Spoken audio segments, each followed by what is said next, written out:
This is a production of Hockey Night in Oswego, only on WTOP.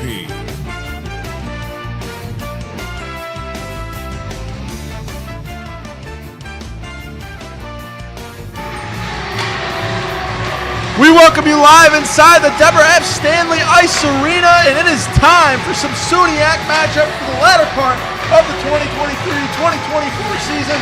Oh, there's the first one of the day. Today, it is Oswego State Lakers taking on the Morrisville State Mustangs. My voice is a little sore, but my name is Jacob Bradley. I'm joined by Ryan Joyce and Zach Malamud. And boys, I talked about it there just for a second. It's a SUNYAC matchup late in the season. Let me get your thoughts. Yeah, huge game overall. I mean, Oswego gets out with a big win against Anna Maria here yesterday. And then for Oswego, you got to come back and play again the next day against a team who they've had success against recently, but in the past at the Deb, they've had some struggles. So it should be a really good one. The Oswego team fighting for, they get that top seed in SUNYAC should be a big one overall.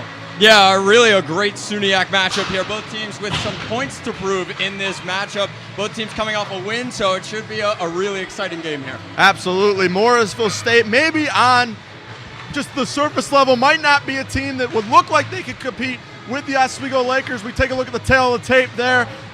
Everything is a little bit lower than the Oswego State Lakers, especially, Joyce, the most important category, that goals per game. Yeah, and Oswego definitely a high-scoring team overall on the season. Morrisville not so much, only 4 wins on the season here so far. But I think what's really helped them, and not on the screen there right now, is just the penalties. Yeah. Oswego's had a lot of penalties so far this season. Morrisville has not caused too many penalties, so this is to kind of look out for. If Oswego finds himself into some penalty trouble, Morrisville can really take advantage of that and get some more goals and get that goal per game average up by a lot. Yeah, the goals per game huge for Oswego at 3.6 to Morrisville's 2.2. But another thing not on that screen, Oswego, the best defense in the SUNYAC right now. Just 15 goals allowed in 10 games. I mean, they've been rock solid defensively in the SUNYAC. Absolutely. That's the spot you want to be in if you're the Lakers. You just saw last night, all of a sudden it's a 3-way tie. We're going to get to that in a minute. But now you've got an opportunity to potentially take sole possession of first place here with a win against one of the weaker SUNYAC teams in the conference in Morrisville State. We spoke with Coach Gosick a little bit earlier this week, and he talked about the concept that every single game from this point on is a playoff game. I want to get your guys' thoughts about that statement. Zach, I'll start with you. We know it's going to be an uphill battle for the Lakers. It wasn't the start they wanted to the season, but they've been rock solid as of late. So can you attest to what Coach Gosick said about it being a playoff season? Yeah, 100%. Couldn't agree more with Coach Gosick here. 6 conference games left, 3 of them with the 3 teams at the top of the standings with Oswego, Cortland, Plattsburgh, Geneseo. All 3 of those games are going to be absolutely massive. Like I said, I couldn't agree more. Most of those games probably going to be a playoff atmosphere as well for Oswego, so they're going to have to deal with the crowd there.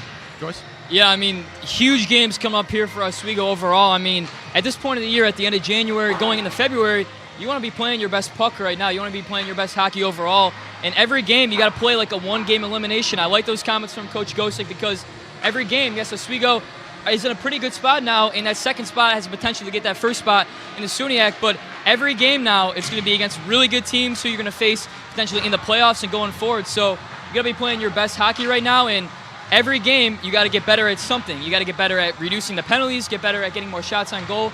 Something you can improve on every game is going to be huge going forward here. Absolutely. And Zach, you touched upon it just then, the impact this game might have on the SUNYAC overall look at what we're checking out because of the 3-way tie coming into this one with Geneseo and with Plattsburgh. Also right knocking on the back door is that Cortland team who's currently up pretty big over down in, down the road a little bit in Cortland, New York, which is where that school is.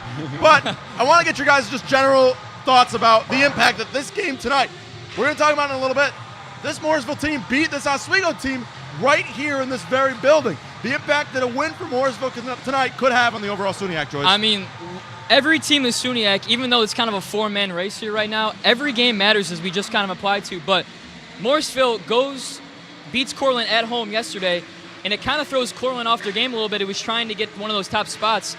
But so far, I mean, for Oswego, you got to take care of business against, the lesser of the teams. And this is a game for Oswego you can't let up. You might think it's an easy opponent, but you got to keep it going here. Yeah, don't take your foot off the gas pedal. They've won 4 of their last 5, Oswego, in the SUNYAC.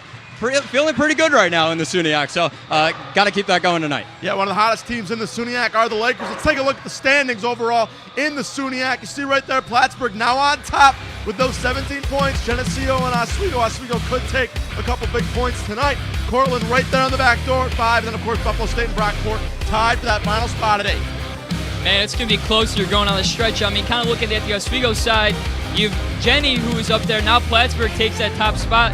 But Oswego beat Plattsburgh. They lost to Jenny 2-1, kept it really close. But looking forward, I mean, Oswego plays Jenny on the road February 3rd. Then they play Plattsburgh here at home for Whiteout. And then Cortland, they got to go on the road after that. So every game is going to be so close. Every point is crucial. That's why a game like tonight is going to be super important. You got to get those points when it matters. Yeah, it took the words out of my mouth. The next 2 weekends, absolutely huge for Oswego. Plattsburgh, Geneseo, 2 massive games for the Lakers. But the next 2 weekends, like I said, they're going to be massive for Morrisville. They're at the bottom. How about play some party pooper? Knock one of these teams off. That would be fun. Let's do it. Absolutely.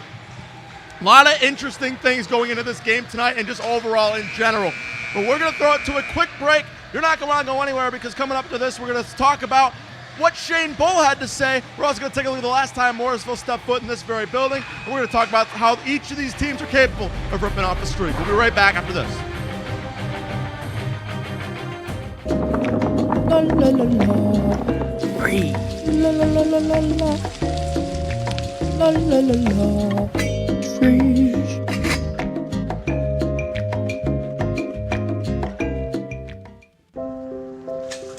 I want to eat apples and bananas. I need to eat apples and bananas. Why can't I eat apples and bananas?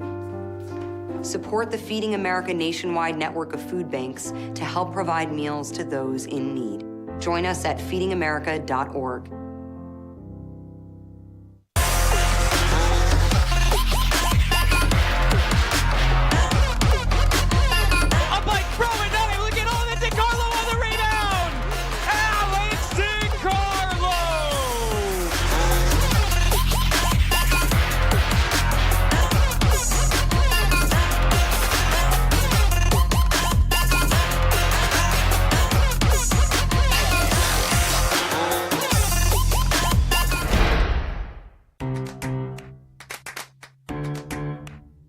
We'll deep dive into our feelings in our Real Talk segment. Stay tuned because it's about to get real.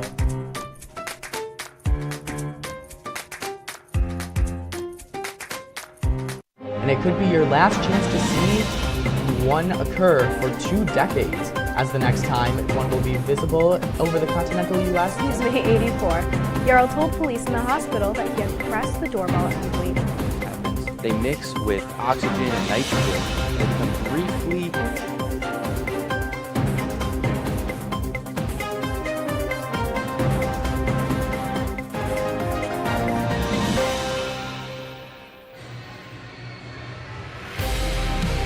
We're welcome you back inside the Deborah F. Stanley Ice Arena as we are just about 21 minutes away from puck drop between the Morrisville State Mustangs and the Oswego State Lakers. And gentlemen, we talked about it a lot earlier on, the meaning of this exact game for both these sides. Morrisville came right into this house and won last year. It was the assistant captain, Shane Bull, who said to us earlier on this week the meaning that this game has, that it's more than just a regular game on a schedule, Zach. Yeah, definitely. It makes sense here from Shane Bull, and a terrible loss for Oswego the last time these two faced off at the Deb. I think Shane Bull has proven that he's taken things personal against Morrisville. His stats, last 5 against Morrisville, 3 goals, 7 assists. So yeah, he's taking it personal, Ryan. Yeah, I mean, this is a huge game. I like the comments there from Shaner Bull. I mean, that was a great, comment thought overall. They played Morrisville and they beat them 2 times in a row now, but it's really personal at home. I mean, this is your sacred house. This is a place you want to get it going and get some wins. And in that game, Trent Grimshaw had success in that one, got a goal. But Cal Shell, he definitely remembers that one. It was a really close game, 2-1, and he let one in kind of at that last minute that he's definitely thinking about in this one here today. So an important game going forward here for Oswego. You want to take care of business at home, and definitely in the back of your mind overall. Yeah, it's a Morrisville team a couple years ago. Exactly. It's those games that you should have won that will wind up lingering in the back of your head. Let's actually take a look at that game exactly. The last time these two teams played right here in the Deb, 3-1, Morrisville wound up with the victory. It was pretty even throughout. The only thing that really wasn't, Oswego 0-3 on the power play. I mean, you got to look at that face-off too as well on both sides. Morrisville only 5 for 30 on the face-off, but that's to do kind of with the fact that they didn't have, Oswego couldn't keep that possession on their offensive zone.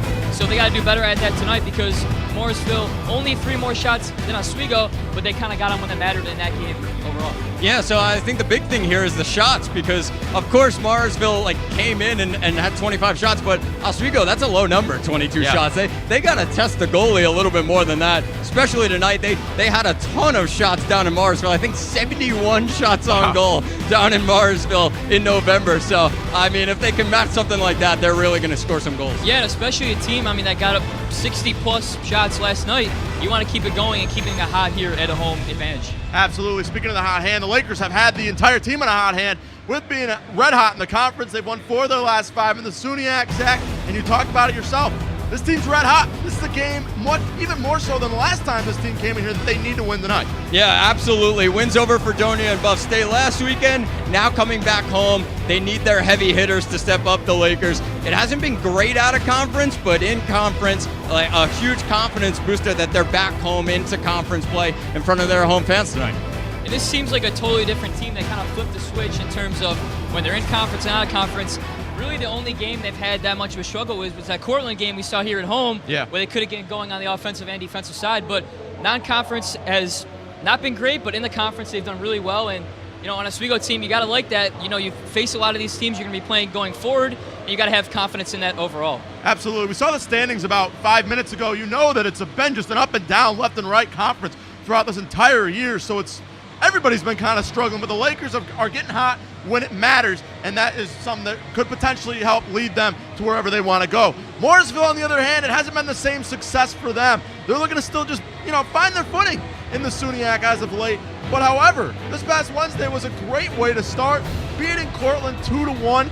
Cortland, we know they've been right on the back door. They could have also been they could have taken sole possession of first place with a win over Morrisville. They wound up finding themselves all the way down in 4th place because of the loss. Yeah, huge credit to Morrisville. They were very patient on Wednesday, which was huge for them. They were outshot 30-13 and down 1-0 through 2 periods, but it came down to big moments in the game and 2 opportunities. Stevie Jervis as well as Jacob Black, taking advantage of their opportunities. Huge, something they'll need to do tonight as well. What a big win here for Morrisville.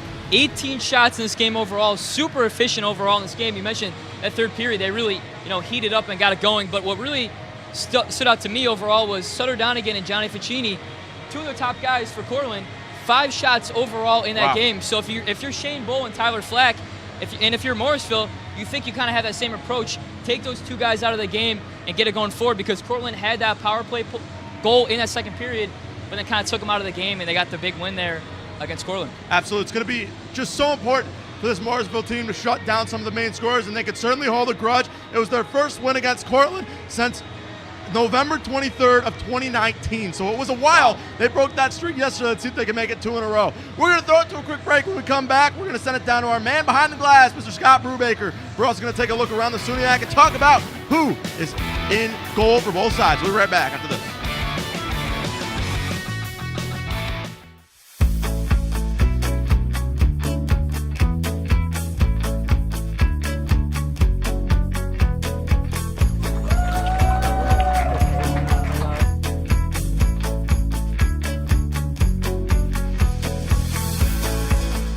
Jill told me it was Kitty from Glee. Yeah, what is it? Al Roker.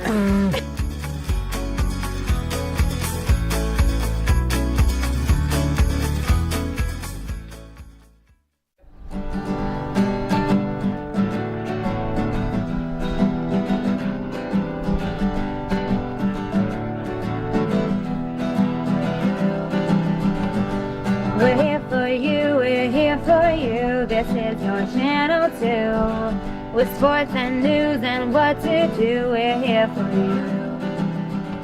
It's your TV, you're watching WTLP.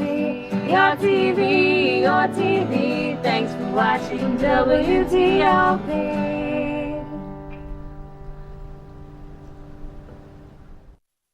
What's going on? Yeah, dude, we go on at like 11:30. It's like No.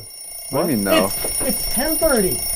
10:30? Matt, it's 10:30. What do you mean it's 10:30? Hey, don't touch that. That's my ladder. Hey, man. Whoa. You know this book was already discounted 10%? Wow. Wow. Get a close up of that one.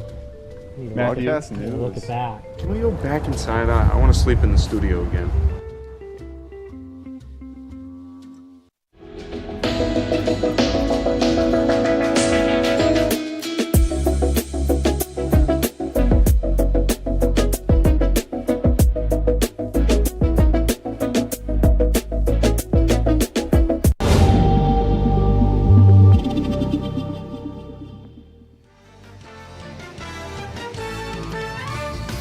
Fans starting to file in as we are just moments away from puck drop here in the Deborah F. Stanley Ice Arena. But before we get to the puck drop, let's send it downstairs with Mr. Scott Brubaker, who's going to tell us a little bit about yesterday's matchup. Scott, take it away.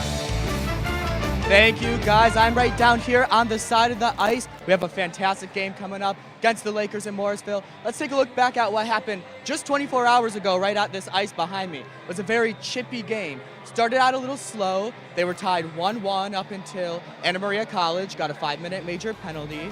Then they started to build momentum. You look on the ice, there are fights left and right. Both teams could not stay out of the boxes. It was crazy. So we had multiple power plays on goal. Both teams had a 60% power play conversion as well. And one of the most important things, that's not even a conference game. That game was so tense for not being a conference game. Ended with the Lakers pulling ahead right at the end, 5-3. So let's hope they can stay out of the box. Both teams can stay out of the box a little more tonight, but I think it's going to be a great game ahead. So we're going to send it up onto the press box with Kyle Spizak and Chris DeLuca. And thanks, guys. Today we have quite the matchup, as Scott mentioned it a little bit, coming into a return of SUNYAC play with a non-conference game yesterday. And Chris, taking a look at some of the things in today's game, one of the big things we have to pay attention to is the goalies in this game. Cal Shell getting the nod for the Lakers, and Bojanowski getting the nod for the Mustangs. So both goalies pretty good in their own right, but Cal Shell, 3 shutouts on the year and coming off SUNYAC goaltender of the week last week. Yeah, Shell recently has been one of the best goalies in the SUNYAC. He's been dominating. His overall record this season is a 90% save percentage, a 2.44 goals against average. He's 7-5-1 in games that he's appeared in. He's just been a stud for these Lakers. Compared to Bojanowski, not as good stats, but he has been, in his own perspective, great for this Morrisville team. And Bojanowski with an .898 save percentage on the season. Shell not much higher at .906. He had a few games that he slumped down a little bit. Notably the Elmira games, a few games where there was 4 goals on 5 shots. Not the top outing for Shell, but that midseason slump ended and he has turned things around. Like I mentioned, 3 shutouts so far this season.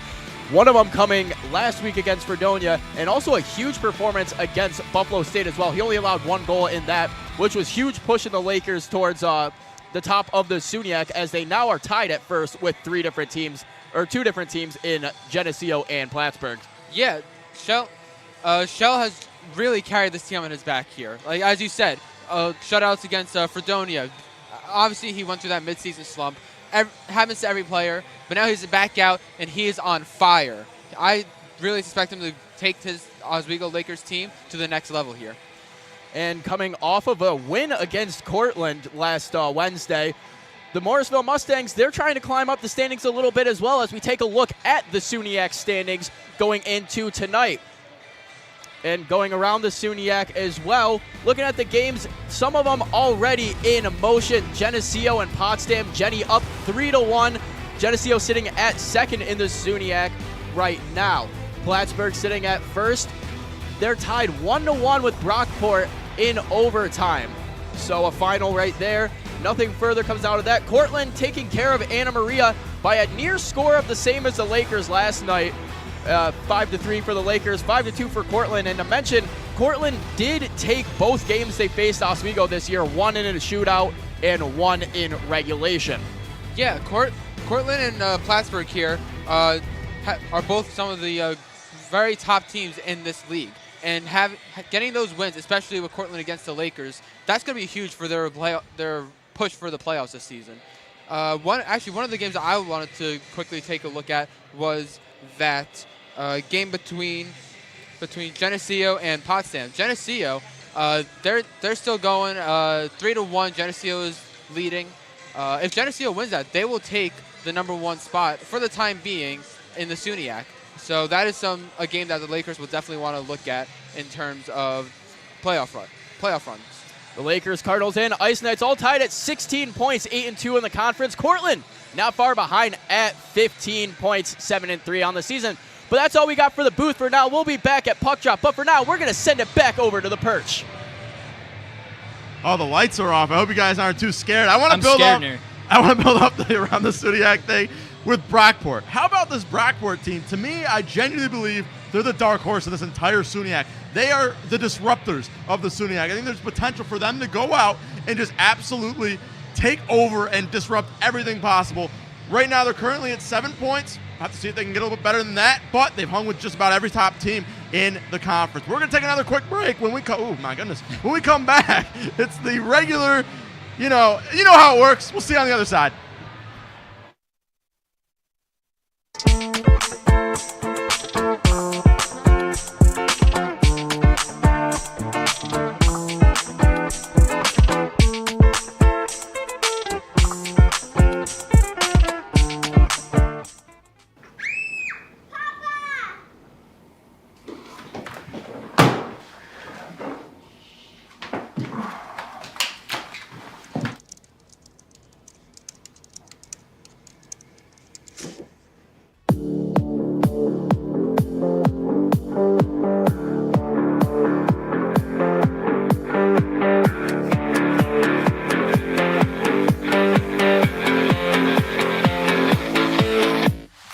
Say, President Stanley, whenever there's bad weather, who would you turn to? I'd turn to Storm Team 10. No, but you've got to say it like this. Storm Team 10. Say it with me.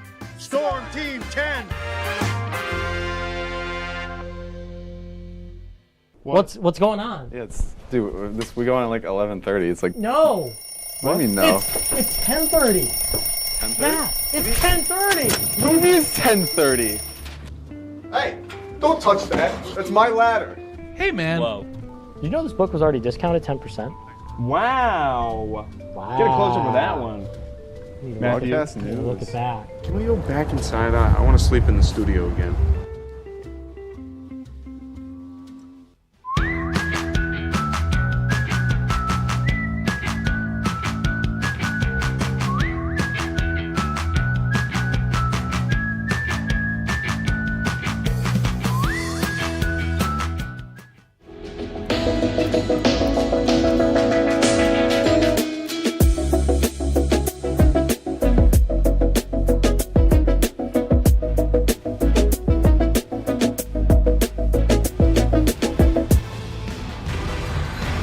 As the Lakers take the ice, we take you back to the perch as we are just seconds away from puck drop between the Morrisville State Mustangs and the Oswego State Lakers. And gentlemen, the magic question is, who's your players to watch? Joyce, we'll start with you.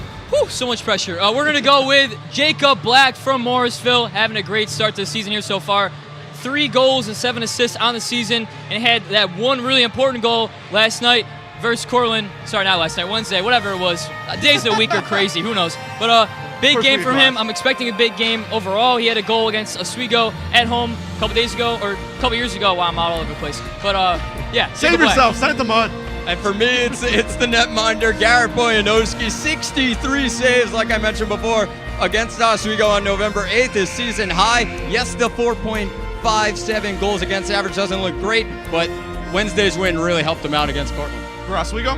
And for Oswego, I'm going with a guy a little under the radar. Doesn't get a lot of the magic. It's Connor Gato on the line with Tyler Flack and Shane Bull. But Gato, a point in 5 of his last 6. And we mentioned it before, the defense is going to show pressure to Flack and Bull. I think Gato could have a big night. I'm going to go with A.J. Ryan for the Oswego State Lakers. 9 shots in his last 2 games. Had a big power play goal against Buff State in a couple games ago for Oswego. So hopefully a big game from him. He's been really close getting another goal, especially one yesterday. And A.J. Ryan can have a good game here today. Yeah, I think A.J. Ryan's due. He's got to be due over these next couple days, especially even possibly tonight in this very game. So I like the picks from all you guys, but let's talk about our game picks. Joyce, I'm going to send it to you once again. Who do you got tonight? I'm going to go Oswego 6-2. And why I'm going 6-2? Because I think Oswego has been so close on the offensive side.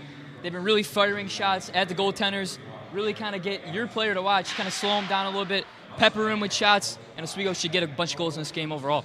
Yeah, I'm going with the high-scoring one, 7-3. I think Oswego, they were not great defensively for some spells last night. I don't think that really changes. I think Morrisville kind of tests them tonight. The Lakers will put up goals, though. They got a ton of scorers. I'm going for 6-1, Oswego with the win. I don't think this team has really the ability to penetrate a guy like Kyle Schell. It's going to be tough. It's an uphill battle all game. So I'm going to be curious to see how this is going to wind up working out. So I'm taking 6-1 Oswego. But that's going to do it for us here on the pregame show. You saw Kyle and Chris already. You know they're going to be taking you through it. After the break, we're going to send it over to them because Puck Drop on WTOP 10 is coming up in just 2 minutes. What's going on? Dude, we go on at like 11:30. It's like No. What do you mean no? It's 10:30. 10:30? Yeah, it's 10:30. What do you mean it's 10:30? Hey, don't touch that. That's my ladder. Hey, man. Whoa. You know this book was already discounted 10%? Wow. Get a close up with that one. Matthew, Broadcast Look news. at that. Can we go back inside? I want to sleep in the studio again.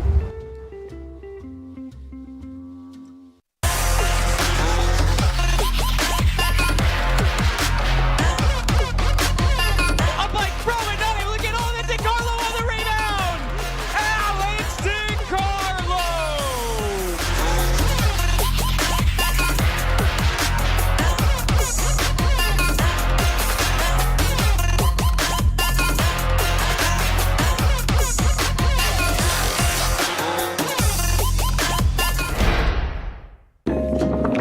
La la la la. Breathe. La la la la la la. La la la la. Breathe.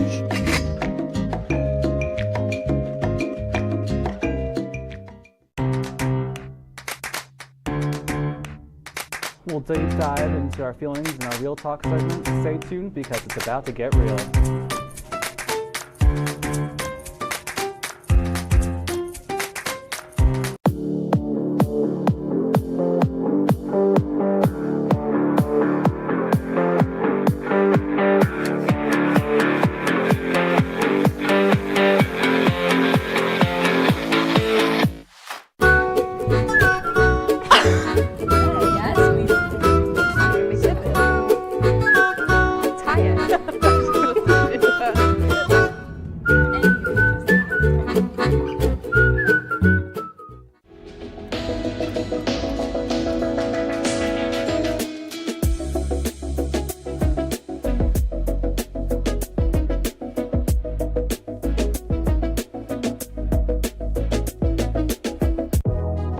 Welcome back to Major Discussions.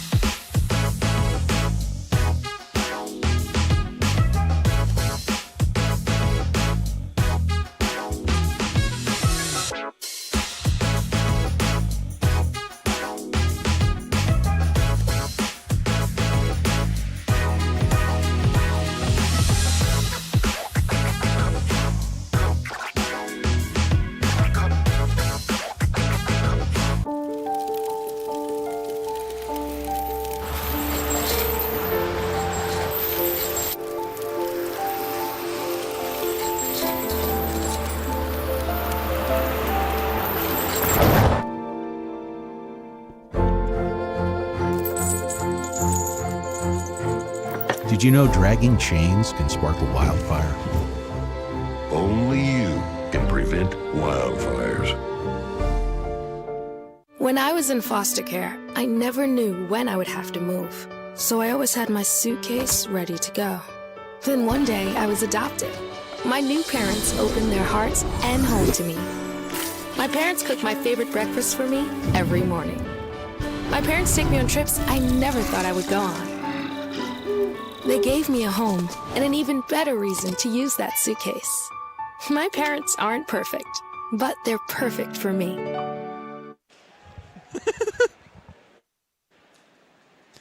And welcome back into the Deborah F. Stanley Ice Arena.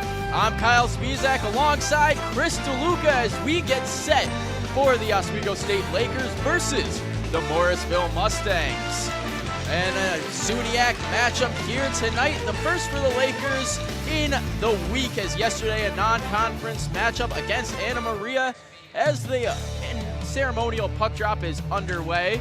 Some of the youth hockey kids around the area dropping the puck. I see a Valley Eagles jersey and an Oswego Buccaneers jersey as well. So some Syracuse and local kids getting in on this. But Chris, we have quite a matchup here. The Lakers coming into this game 12-6-1. Morrisville, about a bit of a flip of the record, 4-15-0, winning their first SUNYAC game last week against Cortland since November. Yeah, Morrisville, they have not had a good time this season. They have not been able to get any sustained pressure in really any of their games. Only getting those 4 wins, that is not good for them. Compared to the Lakers, who have just been a force to be reckoned with through this entire SUNYAC season. And Morrisville sitting at the bottom of the SUNYAC with a 2-0-9 record, 9 losses in conference, only 2 wins. One of those wins coming against said Cortland Dragons. Potsdam sitting above them at 1 point higher with 6 points, 3 wins on the season. And Fredonia at 7 points, 3 wins on the season as well, but they have 1 win in overtime. So getting an extra point on that one over the other teams.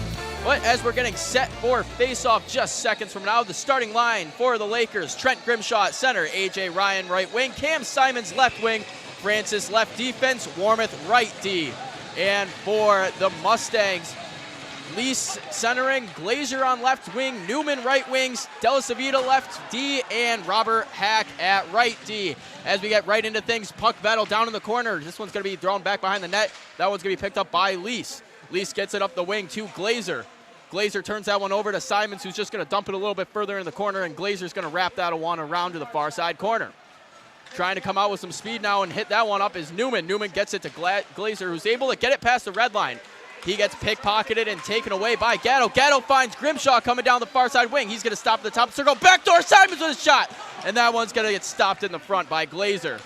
Coming back down the other way now, Grasby. Grasby gets it over to Clark. Clark with a shot, and that one gets blocked up into the sky by Shell. And Shell gets hammered by Jerbis as he's coming in on that one. Or that one's Glazer. Glazer comes down on the wing. Little too fast, too much speed. Knocks into Shell, but Shell's still in net. So that's good at least. Yeah, that was some 2 great chances by each team. That chance by, I believe that was Gato on the Morrisville goaltender. That was a great chance for the Lakers. And same thing with the Morrisville player. As the Lakers win that one, faceoff goes back, and Andriaki's just going to rip that one high off the glass. Going to go all the way back down for an icing. So faceoff will return to the same exact spot it was just a second ago. Some things to keep in mind in this matchup. A real hot hand on this Lakers team. Tyler Flack, an 11-game point streak coming into this one. Flack has just been an outstanding player for this Lakers team here. Just always trying to be contributing with Shane Bull. It's just been overall a great season for him so far. And I don't know about you, Spizak, but I am very excited to see how he continues. And Andriaki with a shot, rips one top left. No time wasted on the rush. And make it 12 games for Flack on the assists. Andriaki with a laser above the blocker. What a goal there from the Lakers. He knew where he was shooting, put it right in the back of the net. I thought I saw the bottle pop up there a little bit as well. And no time wasted, the Lakers scoring 1 minute into play. Bit of a turnaround from the last time the Mustangs came into the Deb. The Lakers lost 3-1 on Teddy Bear Toss night. They're coming out with some speed and intensity right out of the gate. Earlier this year, Oswego went down to Morrisville and beat down the Mustangs 8-2.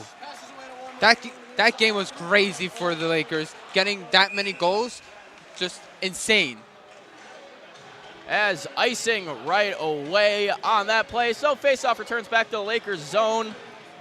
But as we've seen just on that last play where Andriaki snipes one top left, the Lakers, their line rush is very effective and dangerous when they get moving. Absolutely. I mean, with any team, the minute you get that first goal, that is some great momentum to start off the game with. The Lakers can capitalize off this, maybe get even a second goal if they're lucky here. And icing waved off as Rocco gets this one down in the far side corner. He tries to spin move to create some space, but he gets swallowed up by Patrick. This one's going to be whipped down the ice by Allen, but jumping up and stopping that one is Sleeth. McQuaid tries to get it back to Sleeth in the high slot, but he pickpockets a few people, gets it back. Sleeth with a shot, skies that one over the net. Francis gets that one back at the point, drops it down below the net for Rocco. Rocco to the point in Warmoth. Warmoth dragging the line, and he shakes the shot in front. Rebound chance, and Sleeth gets that one off the pads of Bojanowski. Chipped back behind the net by de Blasio. He's going to get it over to Allen.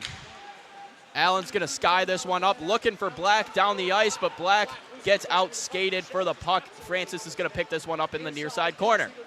Up the boards, coming down the wing now is Krulicki. Krulicki with a shot. That one goes off the shin pad of Brett Fudger and goes back to the half board where Morrisville is able to recollect it. Calabufo gets into the blue line, but it's just a hair off sides.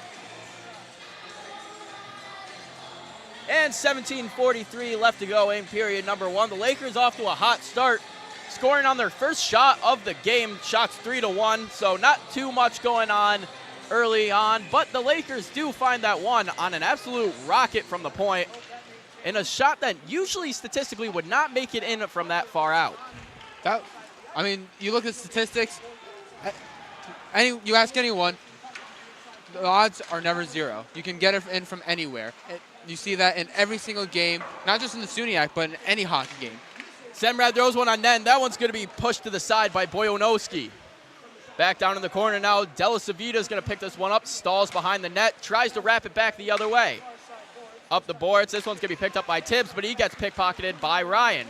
Ryan loses that one, but Semrad pinches in, keeps things alive, and Simons picks it up in the neutral zone. And streaking a little too far offsides was Grimshaw, so faceoff will be at the near side dot. That's the second offsides already in the first 3 minutes. Not necessarily a good look there for Oswego, but can't really complain after they got that early goal to gain the lead.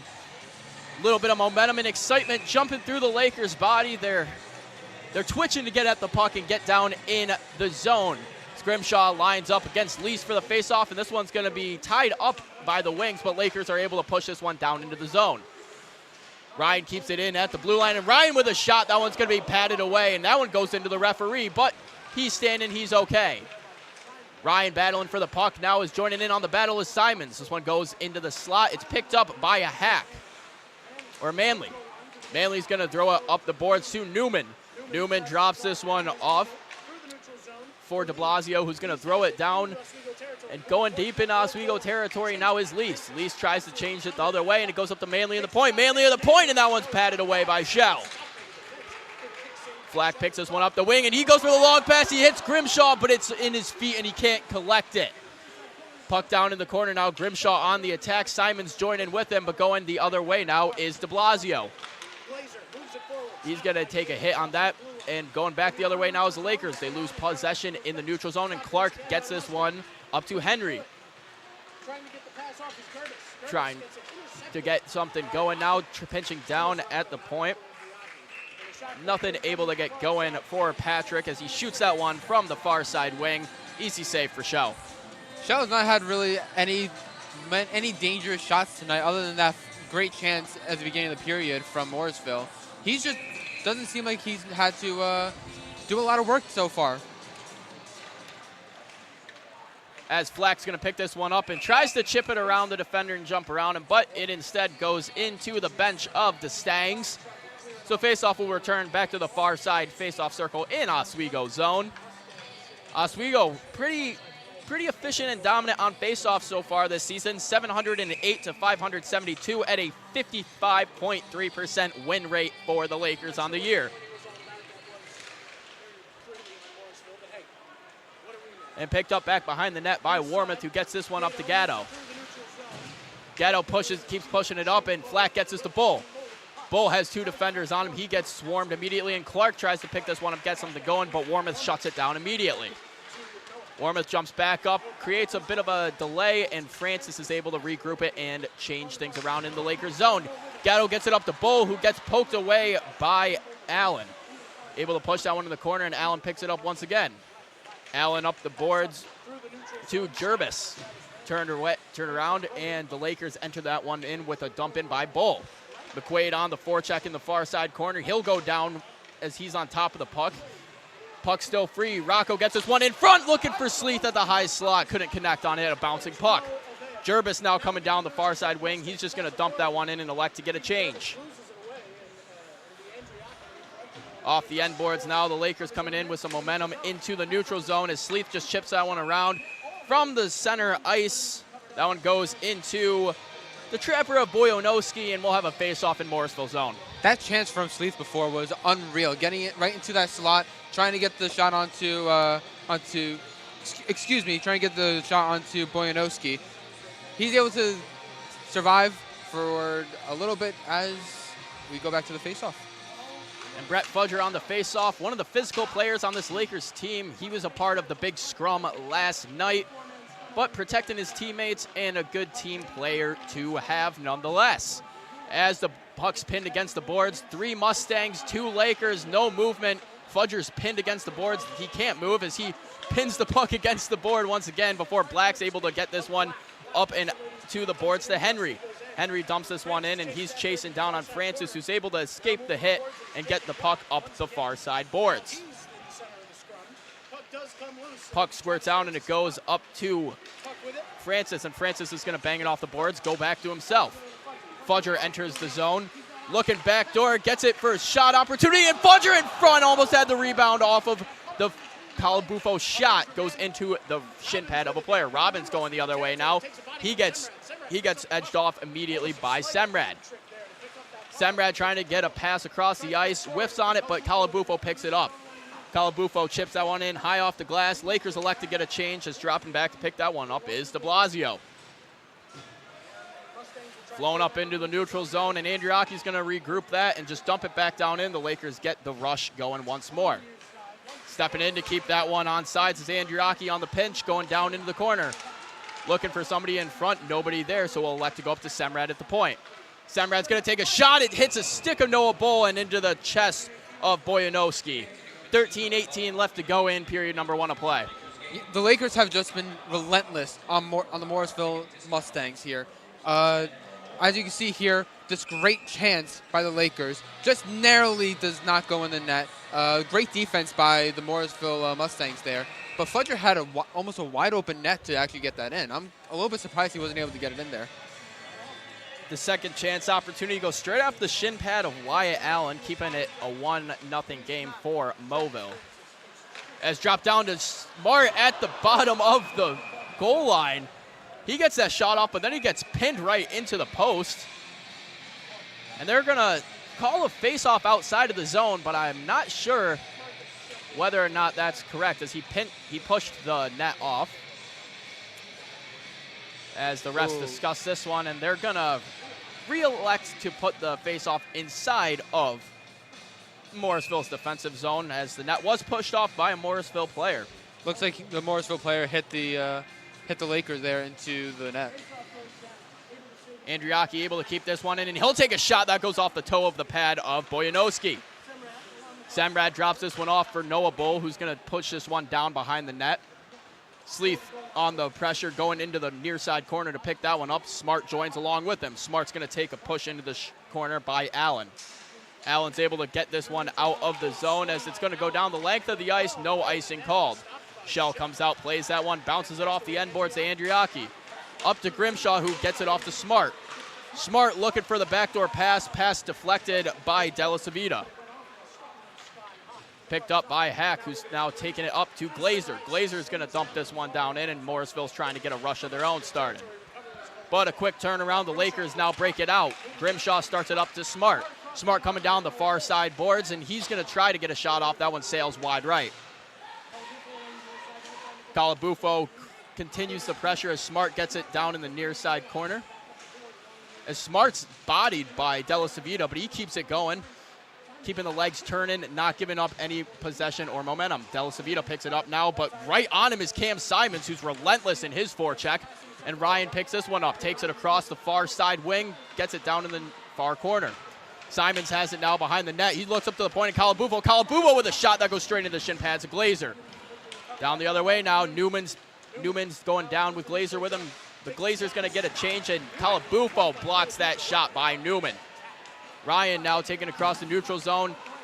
Delayed offsides. He gets it poked away from him, and Grimshaw is able to get that one in. And Andriaki at the top of the circle again. He tries to shoot the same spot as before. Patted away by Bojanowski. As that will be a stoppage of play with the puck in the net. But we're going to sign it down to rinkside reporter Scott Brubaker for a closer look at all the action. Already electric. About 10 minutes into the first period, we already have one goal. Not just the students are back, but we have the little Lakers here as well. All right, everyone, let's hear your best. Let's go, Lakers. Ready? 1, 2, 3. Let's go, Lakers! Back to you guys up in the booth. And thanks, Scott, is picking up the puck in the neutral zone is Morrisville. Bringing it down in is Grosby. Grosby looking in front for an opportunity. That one goes wide. Shell's able to get just a piece of it. Bull has it back behind the net. He's going to dish it off to Semrad, who's able to recollect it and get things going. Flack, Bull, and Gatto on the rush. Turned over, and nobody in the neutral zone dropped back for the Lakers, but Gatto's able to come back and collect it before anything happens. Flack with it now, trying to chip it up to Bull, but that one gets turned around and goes the other way. Now bobbling around the neutral zone. Picked back up by Grosby. Grosby's going to dump this one in the far corner. He'll get a change, and most of Morrisville will get a line change. Francis across the ice to Gatto. Gatto's going to bump that one off the boards and get it over to Bull, who is coming down the far side wing. Gets stopped up by a good defensive play from Jacob Black. Bull trying to get this one out. Stopped by a pinching defenseman on Morrisville as Rocco's just going to dump this one out of the zone. And it goes off of the penalty box, the inside of the penalty box and back out. So we'll have a face-off in the neutral zone. As we get closer to the halfway part of the first period, the Lakers have just been dominating the Morrisville Mustangs here. They have 19 shot attempts, 9 of which have actually got onto the goal in just 10 minutes. That, to me, is crazy. As face-off's underway, and this one's going to be skied in by Allen. That kind of seems to be his signature move so far this game. Throw it as high as you possibly can down the ice. Back up to the point. Patrick has it now, and he's just going to dump it back down into the corner. Black with it in the far side corner now. He's tied up by Sleeth. Francis is going to pick up the puck, skate it out himself a little bit, and he tries his own chip pass up to Rocco, but he can't connect on it. Played out by Bojanowski, and that one's going to end up in Oswego's bench. And some opportunities both ways, doing the fly pass, just chucking it up in the air and trying to get something going, Chris. Hasn't really worked out, though. No, I mean, for Morrisville, they just cannot seem to get sustained pressure in the offensive zone compared to the Lakers, who it almost seems like they are living in Morrisville's defensive end. As this one's picked up by Arcan on the blue line. Arcan dropping back to play defense for the Lakers, as well as Connor Smart and Rocco Andriaki, as we mentioned in yesterday's broadcast. The Lakers down some defensemen with a Baker injury, and a shot in front for Rocco, one-timed into the back of the net. Thomas Rocco extends the lead to 2 goals in period number 1 on a high slot one-timer, and Bojanowski had no chance of stopping that one, Chris. It was going way too fast for him to see, right into the slot and then right into the back of the net. By the time he noticed it, it was already too late. What a goal there by the Laker player. As Rocco just camps out at that high slot, top of the circle on the hash marks, waits for it to come his way and shoots it far side. No chance of stopping that one for Bojanowski, as the Lakers now up 2 in period number 1. The point Calabufo takes down a player in the near side corner, and bringing this one out now is De La Savita. De La Savita is going to skate it on his own accord, get the red line, dump this one into the corner. Newman on the rush to go get it. Bichelle plays it out first. Gets it up to Fudger, who his pass gets blocked a few times, but they're able to push it in the neutral zone nonetheless. Spun around, Newman's going to pick this one up. Newman from the high slot looking for a shot. Able to get one off, and Shell's going to stop that one and push it forward out of the zone. De La Savita gets it in the neutral zone, drops it back into Oswego zone, but Shell plays it back behind the net. Semrad's going to pick this one up and start the rush out to Fudger. Fudger gets it to Krulicki, who's going to dump this one in and take a hit as Bull joins the rush. Lakers getting a bit of a line change. It's Shane Bull on the ice now. And Noah Bull gets the puck stuck in his jersey there, as Warmouth now sends it off to Francis. Francis looking for Shane in center ice. Tipped pass, no icing called. Patrick trying to chip this one up the boards, looking for Jerbis, as Jerbis gets on the rush, but not in time. Icing is called. You know, around this time and the last time that these two teams faced off in the Deb, Morrisville was actually up 2-0. Now we can see here the tables are turned. Oswego leads 2-0 with still 7:55 to go. It's been quite a wild game so far with a lot of chances, especially for the Lakers. The Lakers just peppering shots onto Boyanowski as back to the point. Drop down to Smart. Smart looking for the backdoor pass to Noah Bull, but it gets blocked by a defender in front of the net.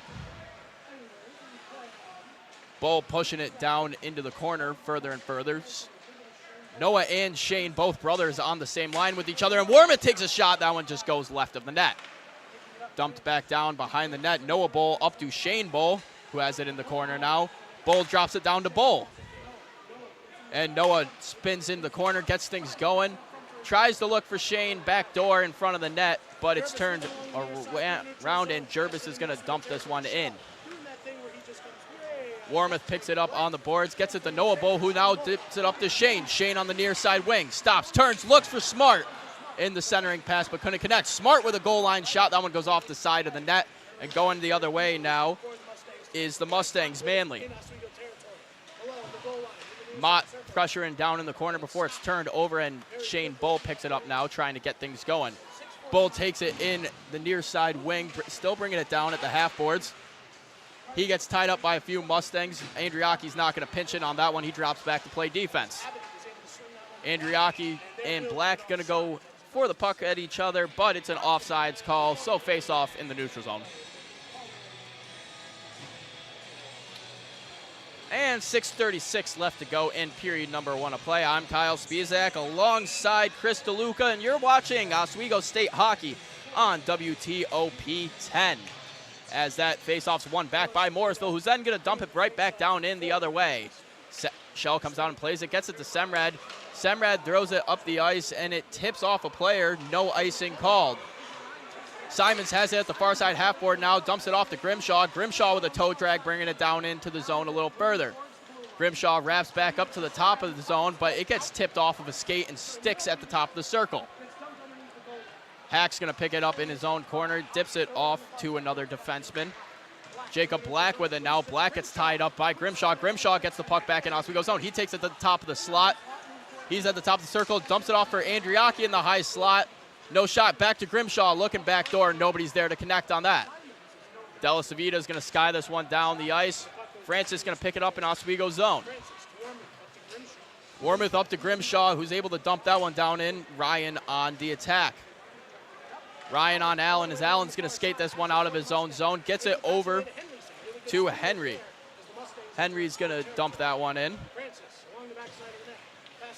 Goes up to the point in Patrick. Patrick with a shot, and that just goes left of the net. Allen with a shot from the point. Easy save for Shell. Sticked away to the corner. Trying to bring it up now is the Mustangs, as they have a slew of Lakers locked on them. And a shot opportunity in front there for Robbins. Robbins gets a shot, and that one ends up going in. Ethan Henry on the rebound chance, and he's able to poke that one behind the pad of Shell.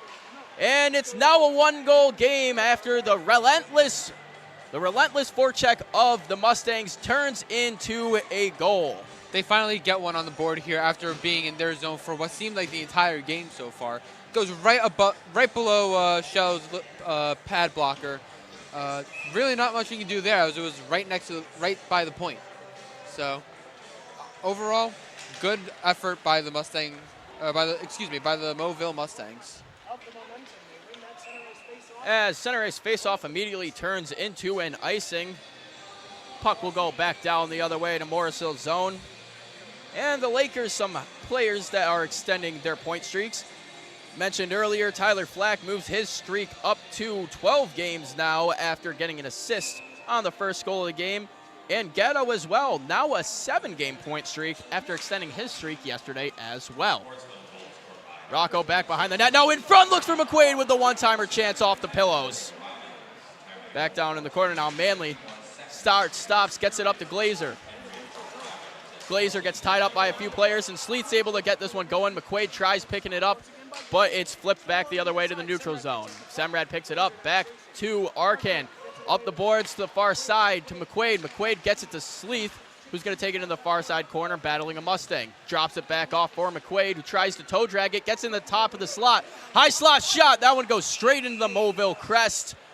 And the Mustang will put that one to rest, no running around. The Lakers here seem to have just figured out Morrisville's game plan here. I mean, after that goal, right back into the offensive zone, getting it to the point, getting the shots on net.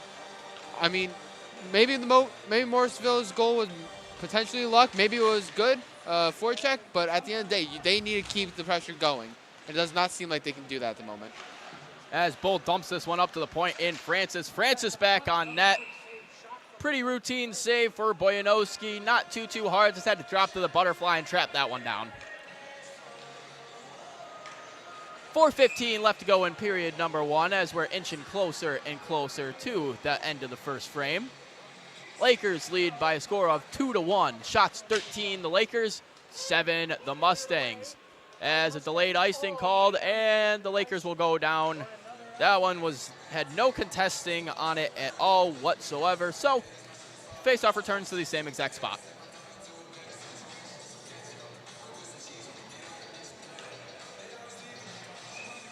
And Bo lining up for the face-off. This one's won back by Morrisville. Picked up behind the net by Hack.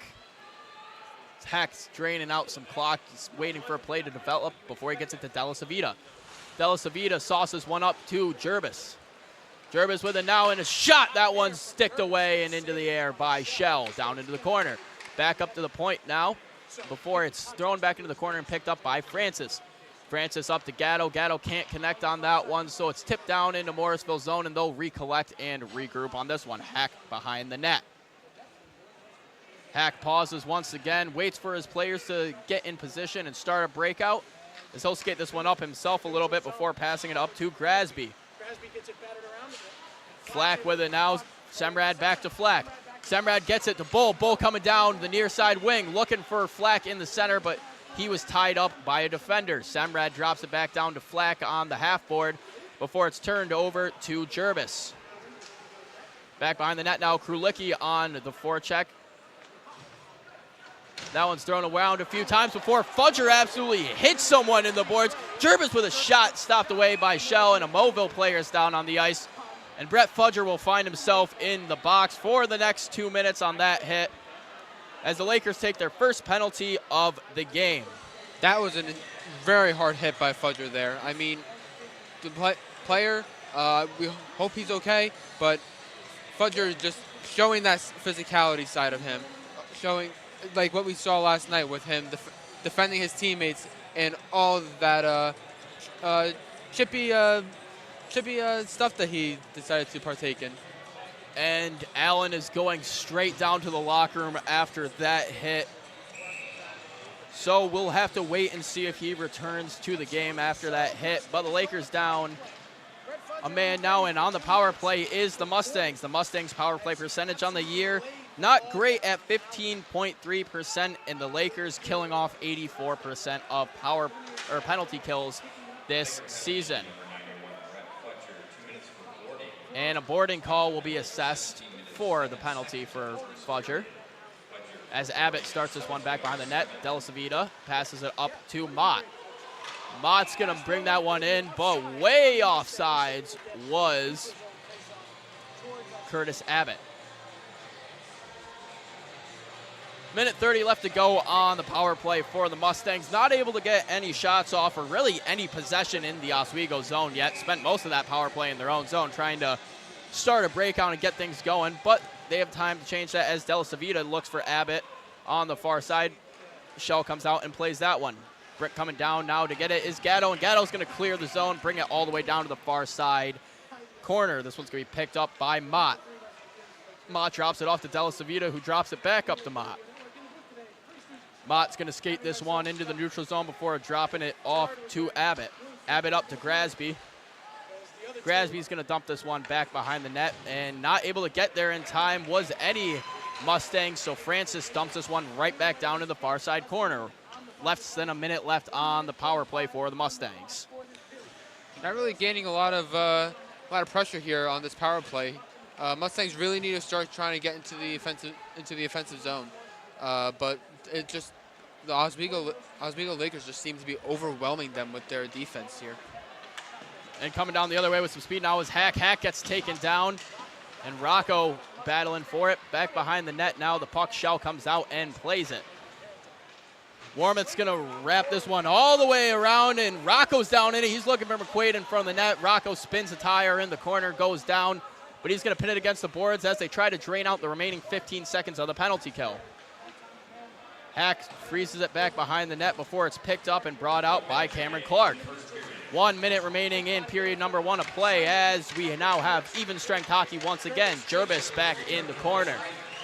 Near side corner, he's pressured by Grimshaw, who pins him against the boards. At Ryan joining in on the pressure. Semrad sitting back and waiting for the puck to squeak out as well. As a delayed penalty for Morrisville, as Semrad gets tripped up and going to the box for the Mustangs will be Brett Tibbs on the tripping call. So the Lakers will find themselves up a man for the remaining 41 seconds of this period and the next 2 minutes of game.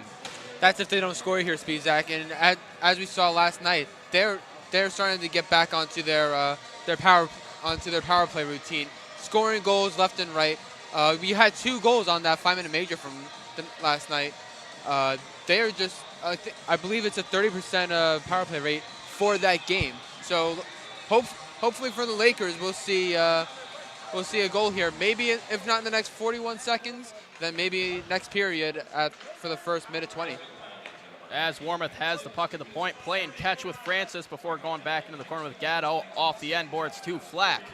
Flack skates it up across the top of the circle, looking for a shot, sticks in the way, not going to take that one. Back down to Bull at the goal line. Bull takes it down in the corner more before dropping it behind the net to Gatto. Gatto takes it up the far side boards to the point in Warmoth. Warmoth walks the line before dropping back to Gatto. Gatto with a shot. That one gets blocked and sticked over to Flack. Flack has it at the near side circle now, drops it back down to Bull at the goal line. Looking for a give and go, couldn't connect on it as the puck's lost in the center of the ice, and the clock will ring zeros, and that will be the end of period number 1 of play here in the Deb. The Lakers lead the Mustangs 2-1. Shots 13 Oswego, 9 the Mustangs, and the Lakers, when they return to play, will have a 1 minute and 19-second power play when they come back because of the trip from the Mustangs' Brett Tibbs. So the Lakers on the power play, like we mentioned yesterday, you mentioned earlier, Chris, 3 for 10 yesterday on the power play, which doesn't seem like it's a huge number, but when you equate it to what power play numbers are normally like, a 30% rate isn't bad at all whatsoever. Yeah, 30% on a power play for any league is normally a very good power play. I mean, you need to be able to convert on those chances. If you get a lot of those chances, you need to try and convert at least 1 of those 10 times. And thankfully for the Lakers last night, they were able to convert 3 of those times, and I believe is what sealed them that victory. So trying to get that, so looking towards today and not last night, looking towards the power play, you need to keep pushing, and try and get that goal. And if they can do that, I guarantee they will continue the momentum and could potentially win this game. And the Lakers on the power play coming in 18.3% on the year, trying to find a goal. But the first goal scorer of the game, Rocco Andriaki, our sideline reporter, Scott Brubaker, is ringside with him right now. Take it away, Scott. Thanks, guys. I'm down here on the side of the rink with Rocco Andriaki. Now, you got a goal with just about the first minute of the period. How'd you feel about that? Felt great. It felt great to get the fans up on their feet and off to an early lead, so it was good. And you guys are doing good now, up 2-1. What can you guys improve on going into the next period as well? Mainly just stay out of the box and keep it simple. I think we just got to simplify pucks off the glass, pucks in deep, and we should be good. All right, and one good thing that's been going well this period for you guys. I think our back end's playing really good, our defenseman. We got Jackson Arkin helping out as a forward, so he's doing great so far. All right, awesome. Rocco Andriaki, thank you very much. Thank you. All right, we're going to send it back up to the press box. And thank you, Scott. As we mentioned, Andriaki with the first goal of the game. An absolute laser from the point. Top left, no shot of stopping that one. Went straight in without any contest from Bojanowski, really. And the Lakers started to run away with this one again in the beginning, but Morrisville starts to catch up towards the end, tying things up as the Little Lakers are out playing their mini scrimmage. But we're going to send it over to break. And when we come back, we'll have the intermission report with Jacob Bradley, Ryan Joyce, and Zach Melman. Don't go anywhere. We have more coverage of Oswego hockey here on WTOP 10.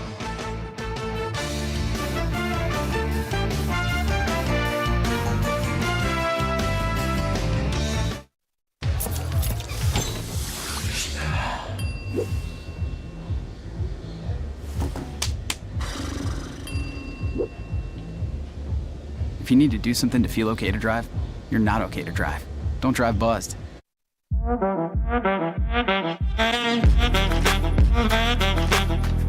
Shine on that boy. Look at the bling. Look at do we got a diamond tester on? Yeah, that's getting back. Yep. 10 out of 10 recommend on Yelp.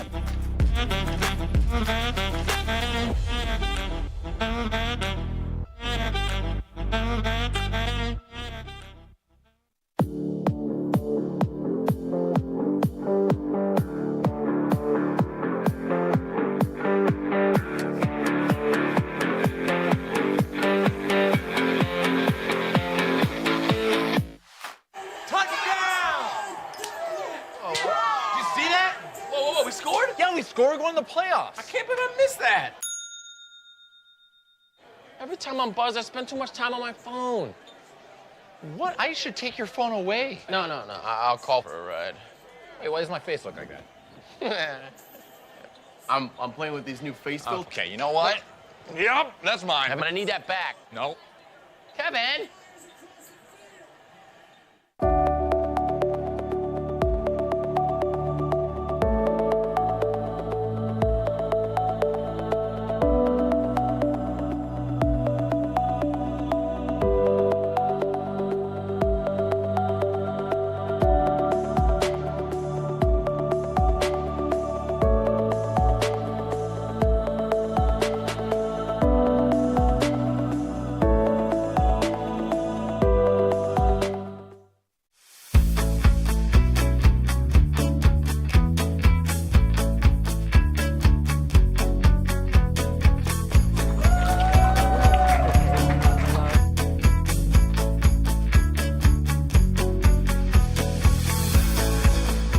Jill told me it was Kitty from Glee. Yeah, what is it? It's Al Roker.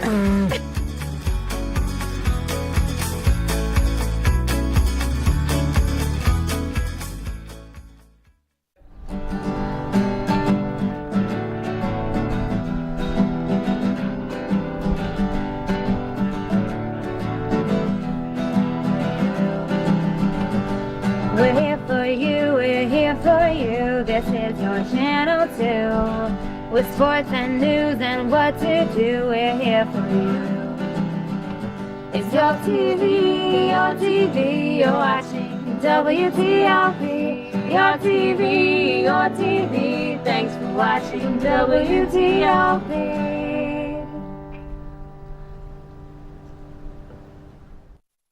What's going on? Yeah, we go on at like 11:30. It's like No. What do you mean no? It's 10:30. 10:30? Yeah, it's 10:30. What do you mean it's 10:30? Hey, don't touch that. That's my ladder. Hey, man. Whoa. You know this book was already discounted 10%?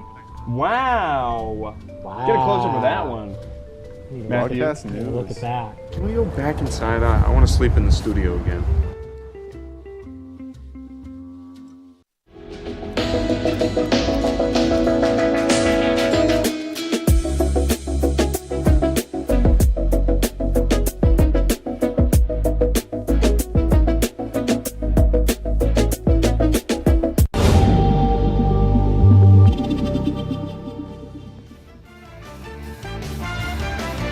We're We're 20 minutes through this game here in the Deborah F. Stanley Ice Arena, and the Lakers are off to a fast start. They're up 2-1. We welcome you back up to the perch of the Intermission Report. My name is Jacob Bradley, joined by Ryan Joyce and Zach Malinwood. And guys, the Lakers started things off fast tonight with an early goal. Yeah, really quick goal there for Oswego. It's kind of what you wanted to see. Last night, that first period of the game was really attack the goalie quick and get a lot of quick shots, and that was a nice one, kind of too quick in the middle of the zone. Big shots there for Oswego and a big one for Andriaki and for Oswego overall. What'd you see from this one, yeah, Zach? Andriaki, I mean, high blocker side. He ripped it past Bojanowski. He had no chance on it, and obviously high slot, like a really, really wicked shot from Andriaki. A lot of confidence that he'll have after that kind of goal. It's a difficult one, but he got it done. Absolutely. 3 total goals we saw for both sides in just 20 minutes of action. Let's take a look at the period summary real quick, though, before we dive into those goals. It's so far the Lakers, they're peppering some shots on, 13 shots on goal. But other than that, Zach, very even. Yeah, very even. I mean, 0 for 1 on the power play for both sides, so PK's been standing strong for both. What stands out is the face-offs, 14-12. We talked about, I think it was a couple of games ago, it was 25-5. That was the last time they were here, yeah. Last time they were here, 25-5, 14-12, Morrisville. They worked on that in practice this week, definitely. Yeah, they've already gotten better in that department. Yeah, I mean, to start this game, it was really quick for Oswego. Got a lot of really good opportunities, but then it seemed like a shift halfway through that period where it was kind of really good neutral zone play there for Morrisville, and they're really attacking too as well. And they had that nice shot, great goal there for Henry, and they got it figured out, and they got to keep it going forward. That neutral zone play is going to be huge, and if you win faceoffs, you're going to get a lot of possessions. Really huge thing going forward here for a Morrisville team who wasn't really favored in this one and has a shot here now down 2-1. Absolutely. It has the potential to be a scoring barrage. Let's take a look now at some of the goals that have been for both sides. So either one of you take the reins. Run me through these. Yeah, I think what I saw here early, it was kind of that middle of the offensive zone there for Oswego where they were pretty successful. I thought Morrisville didn't do a great job kind of stacking that middle of the defensive side, just some easy shots there for Oswego. And on the other side, one that was really quick that kind of snuck in. Oswego didn't do a great job clearing the puck out of that one, and it really helped out Morrisville getting a goal there. Stop momentum for Oswego. Yeah, definitely. I mentioned Andriaki's goal before. Thomas Rocco with a wicked slapper from the slot, so he beats Bojanowski high glove side on that one. So looking at the other side and Ethan Henry's goal, I think it was a lack of physicality from Oswego. Really didn't pin a guy to the boards. Defense was kind of caught lacking there. A wide open shot right in the middle there, right on the doorstep, and Ethan Henry puts it to the blocker side of Shell. An easy goal, would you say, for most? Yeah, they left him open and he made them pay. But other than that, Cal Shell has been very solid in net tonight. And Joyce, this comes after taking the bench yesterday in yesterday's matchup. He's out there again tonight. What do you think of his assessment, or assess me with his play today? What do you think? Jake, I think he's done pretty good so far here today. I mean, how important is it, like Zach, for a team to have two guys, Milberg and Shell? Cal Shell coming off SUNY Player of the Week, and you have a guy like Milberg who plays really good yesterday, but you can kind of flip back and forth, these two guys. It's really huge. I think Cal Shell has had some struggles beginning of the year, had some really good games, some really bad games, had some injuries too, but this time of the year you really want your guys to be playing their best hockey, and right now he's playing his best hockey. That one goal, not the best kind of save on that one, kind of his teammates left him out to dry a little bit, but I think a great start there from Cal Shell, really good so far. Yeah, definitely. I put that goal on the defense for Cal Shell. Yeah. Not an easy chance to save there, and he's been really, really good. You said two experienced netminders for Oswego in Milberg and Shell. They definitely can rely on them, especially in SUNY play. That was just what I was going to say. As we get deeper into the season, having not just one guy but two guys you could turn to in big spots is going to be so important when you're looking to try to make some sort of run deep into the playoffs. Another thing to talk about, we got another physical battle on our hands, especially from our man Brett Fudger, who went down and had somebody do a lawn sail down there. It was absolutely insane, but a lot of physical plays throughout this one. Zach, I'll start with you. The deeper we get into the SUNY, it seems like the physicality starts to ramp up. Run me through that correlation. Definitely, yeah. I mean, we kind of saw a little bit of that last night. Obviously non-conference, but Anna Maria really took it to Oswego. Some crazy hits last night. So, I mean, Oswego's got to bring that into SUNY play because Geneseo, Plattsburgh, they're not going to lay down to teams like Oswego. So the physicality definitely there. Oswego needs to stay composed, though.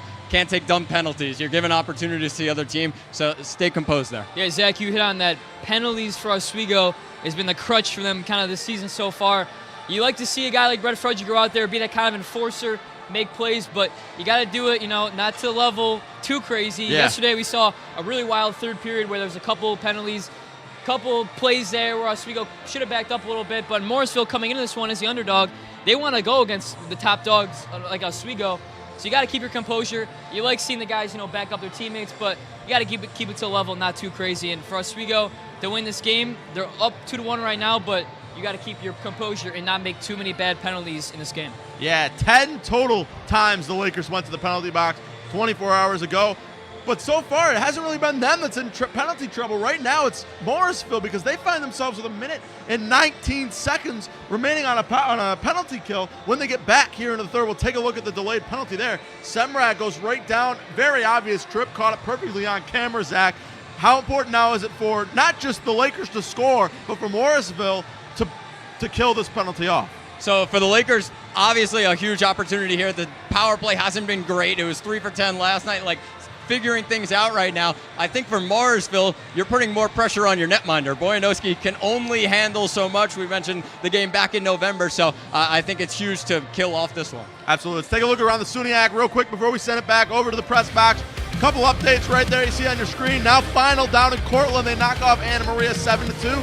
Geneseo also knocking down Potsdam 6-1. And we just started things over in Chatham between Fredonia, who's right on the outskirts looking to make a late season push. They're tied right now over there in the first intermission of play. So a lot of implications tonight, Joyce, real quick. Yeah, take a quick look. Plattsburgh and Brockport, a really close game there. A huge one overall. And then Chatham, it's going to be a game to look at too because these guys have a shot at that 6-7 seed to make their way up. So it's going to be a big one to look at go down the stretch here. Absolutely. You're not going to want to go anywhere on the other side. We're going to send it back up to the Dapper Yappers for period number 2. It's 2-1 Oswego State. We'll be right back on WTOP 10.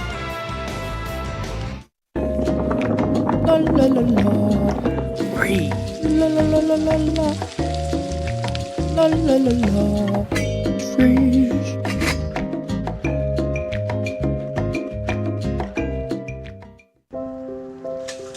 I want to eat apples and bananas. I need to eat apples and bananas. Why can't I eat apples and bananas? Support the Feeding America nationwide network of food banks to help provide meals to those in need. Join us at feedingamerica.org.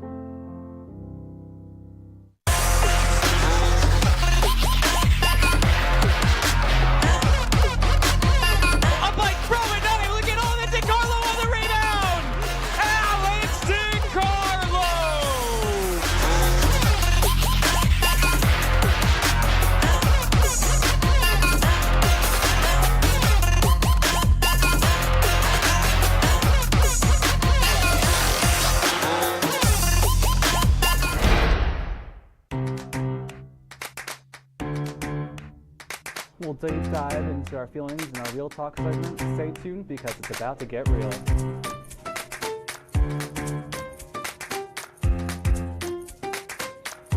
And it could be your last chance to see one occur for 2 decades, as the next time one will be visible over the continental U.S. He's May 84. Yarrow told police in the hospital that he had pressed the doorbell and waited. They mix with oxygen and nitrogen and become briefly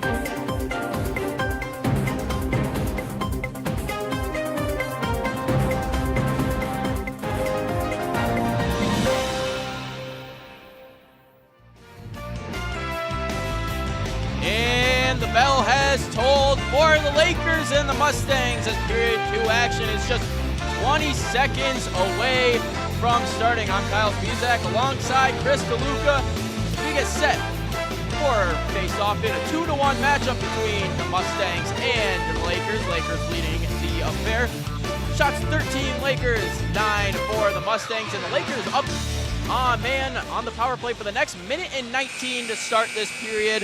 After a tripping penalty at the end of the first frame by Brett Tibbs, Lakers not able to put anything up in the first 40 seconds of the power play, so they'll remain up a man until about a minute and 20 into the period, as right away the pucks drop back down in the Lakers zone.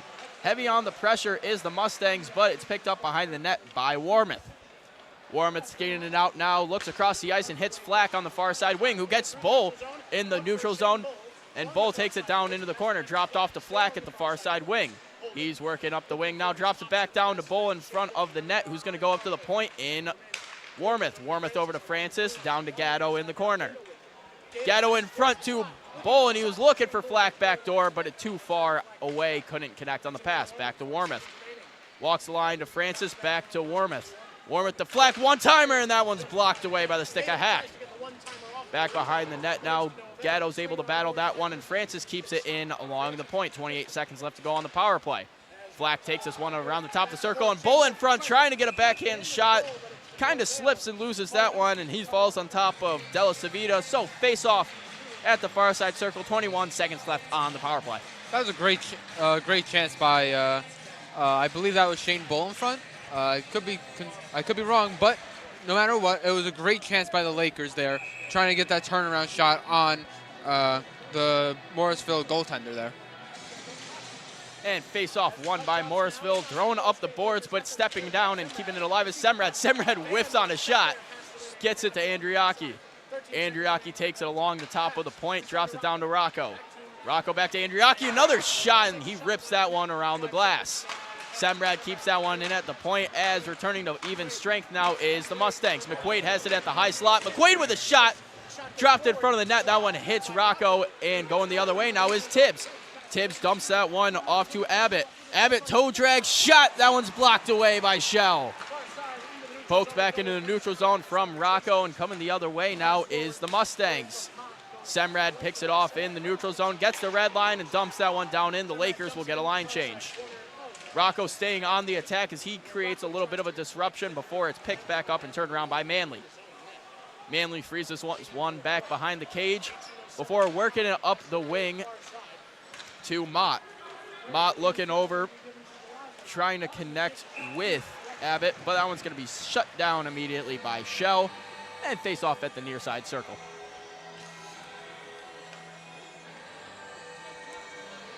About 2 minutes into the period, not too much going on, nothing crazy as we take a look at Shell's stats so far on the season. So far, he's got a 90% save percentage so far in this game, only 1 goal against.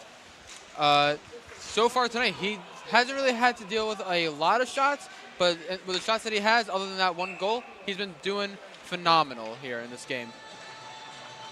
And Warmoth gets a late shove from Glazer, and he's not happy about that one, jawing up Glazer a little bit, but nothing comes out of that. They both return to their respective spots on the faceoff. Glazer on the wing, Warmoth on right defense. Grimshaw's lining up against Lease on this one. And Grimshaw wins this one. Simons punches it back to Francis, who dumps this one down into the corner.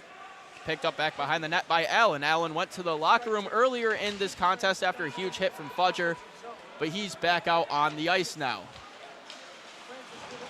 Coming up the boards now, Simons couldn't get a piece on that one, so it's going to go all the way down, and Morrisville beats out the icing call.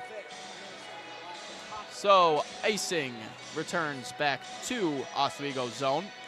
So let's actually take a look here at the Morrisville goaltender, Garrett Boyanowski. Sorry, he has an 85% save percentage tonight so far, with 2 goals against on 12 shots on goal. Now, if the Lakers had gotten more shots that they have generated so far in this game, which is now at 32, that might have been a little bit different. But so far, he has stood tall. As Newman picks this one up at the blue line and punches it up to Glazer. Glazer gets the red line, dumps that one in, takes a weird bounce off the boards, and it's wide open in front for a one-time opportunity for Clark. But Clark's stick becomes, well, in half, and a slashing call is going to go the way of the Lakers, I believe. As it looks like Calabufo will take a seat in the sin bin for the next 2 minutes on the slash. Not a penalty you really want to be taking here, especially when you only have a 1-goal lead early in the second period. As we see here, that slash by Calabufo just breaks that stick in half. I mean, that's not something you want to be taking early on in the second period. You don't want to really let Morrisville get that generate that momentum back. But at this, can't change what happened. You just got to kill off the penalty here if you're the Lakers. A desperation penalty for Calabufo there. Wide open shot on net. after Shell came out and played, so kind of had to do something there to avoid it going in the back of the net. Better chances on the penalty kill as Flack has it at the high slot. Now Flack takes his shoulder and not able to get a shot off. Clark with a huge shoulder there. Didn't drop Flack, but it was a good hit. Separates him from the puck and allows Bojanowski to cover that one up and take away the chance for the Lakers. You know, so far this season, the Lakers have just been very amazing when it comes to penalty killing. They haven't necessarily been before a couple of games ago, they weren't necessarily going to do the best time on the penalty kill, but overall now just doing very well. In the neutral zone trying to get something going now is the Stangs, but it's dumped back down the other way by Wormuth off the boards. Played out by Bojanowski, who's going to drop back behind the puck's going to be dropped back behind the net. It's lost in front of the cage, and Rocco on the attack, keeping things in. McQuaid jumps in. He keeps the puck down in, and McQuaid now circling up, bringing it back into the neutral zone. They're killing as much time on this as they can. 59 seconds left. This one's dumped down in by Francis, and back behind the net to recollect it again is Manley as more time is drained off that power play. 50 seconds left to go. Bringing it up now is Cameron Clark. He had the shot that got snapped in half on his stick. As a puck battle ensues at the blue line, and McQuaid's able to dump that one right back down into the far side corner. 30 seconds left to go on the penalty kill for the Lakers. On the power play, Moville has not been able to really get a shot off on this one.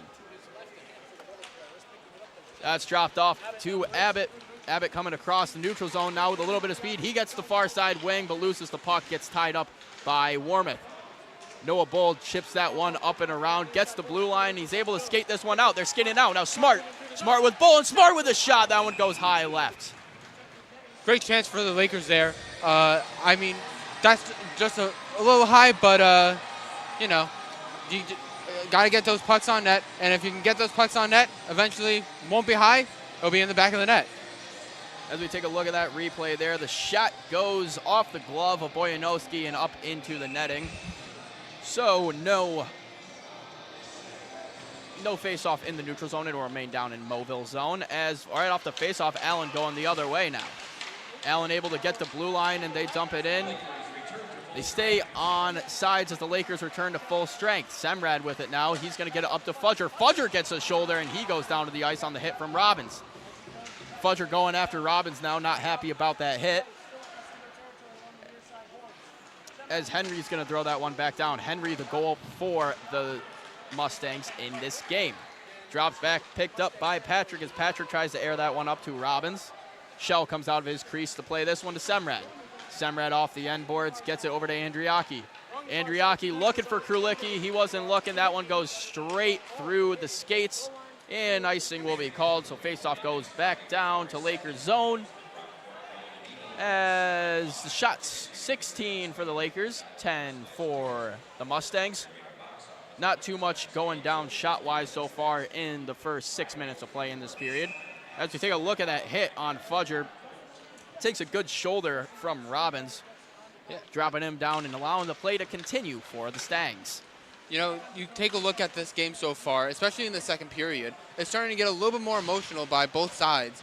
I mean, you saw in the beginning that little bit of a chat by two of the opposing players. And as you see there, with the little bit more chippy behavior, trying to get a little more grit, a little bit of physicality, if you would. So that is definitely something to keep an eye on as we progress through the second period.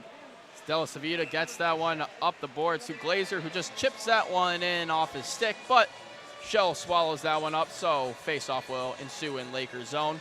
But yeah, like you said, starting to get a bit chippier. We just saw down there, Andriaki takes a bit of a shoulder. As it is a conference matchup. I mean, last night was quite the physical game, and it wasn't conference, so it's only to be expected. A team that you see multiple times a year, you're going to have a little bit of bad blood with them. Yeah, and just on top of that, as you go on through a game, you can tell, especially after last night, where the first two periods wasn't really that physical, then you had the onslaught of many penalties because of some physical play. As the game goes on, like especially if you're not doing too great, Flack coming down the wing with it now. He gets it up to Bull at the high slot. No chance there. As you go on through the game, it will get a lot very emotional very quickly. As a shot from the point there, shut down by Boyanowski. Face off in Mobile zone. The Lakers get a line change, and Morrisville staying with relatively the same unit, just changing out the last player or two who didn't get a line change during the time of play. Centering for the Lakers is Sleeth. Centering for the Stangs is Clark. And a shot from the point from Semrad that hits a few shin pads and dribbles by the left pad of Boyanowski. Semrad trying to pass that one off to Arkan. Arkan collects it off the boards. Dumps it back off down to Semrad. Semrad up, gets the stick off of Noah Bull's stick. Deflects up, and I guess it hits a Morrisville glove on their bench, so face off at center ice. I thought it hit the ref, but I couldn't really tell, Chris. Yeah, no, sometimes it's a little hard to see what goes on up here. And 12:56 left to go in period number 2 of play. Score still 2-1. Nobody's scoring any goals yet in this second period of play. As that one's won back to Semrad, who dumps that one down in. And it goes straight to Boyanowski, who's not going to take any chances and frees that one. Almost tried to shoot the puck there, but second-guessed himself, tried to cover the puck. Safe play, always the best play in my opinion. Except for the times it isn't, of course.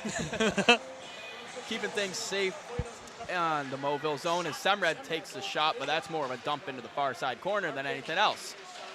Smart goes down in the corner. He takes a hit from somebody double his size in Patrick. This puck escapes the zone, but re-enters off the Arkan pinch. Trying to find Mott in the middle, but that one deflects and goes back to Arkan, who tries to get it high off the glass, picked back up by Mott. Arkan taking a hit down in the corner from Abbott, picked up by Black. Black now pinned against the boards by Sleeth. Smart's able to chip that one high off the glass, and Bull's going down, trying to get some forecheck going before it goes back the other way. Warmouth steps up and keeps this one in the neutral zone, keeping it out of Oswego's defensive end. Before Francis picks it up. Tries to wheel things up to Grimshaw, but he couldn't connect on the pass. He throws a hit, and going back the other way now is Robbins. Robbins able to get that one in on the wing, but it's turned over, and Francis picks it up, starts and stops back behind the net. Little misdirection. Gets it up to Grimshaw. Grimshaw looking far ice to Simons.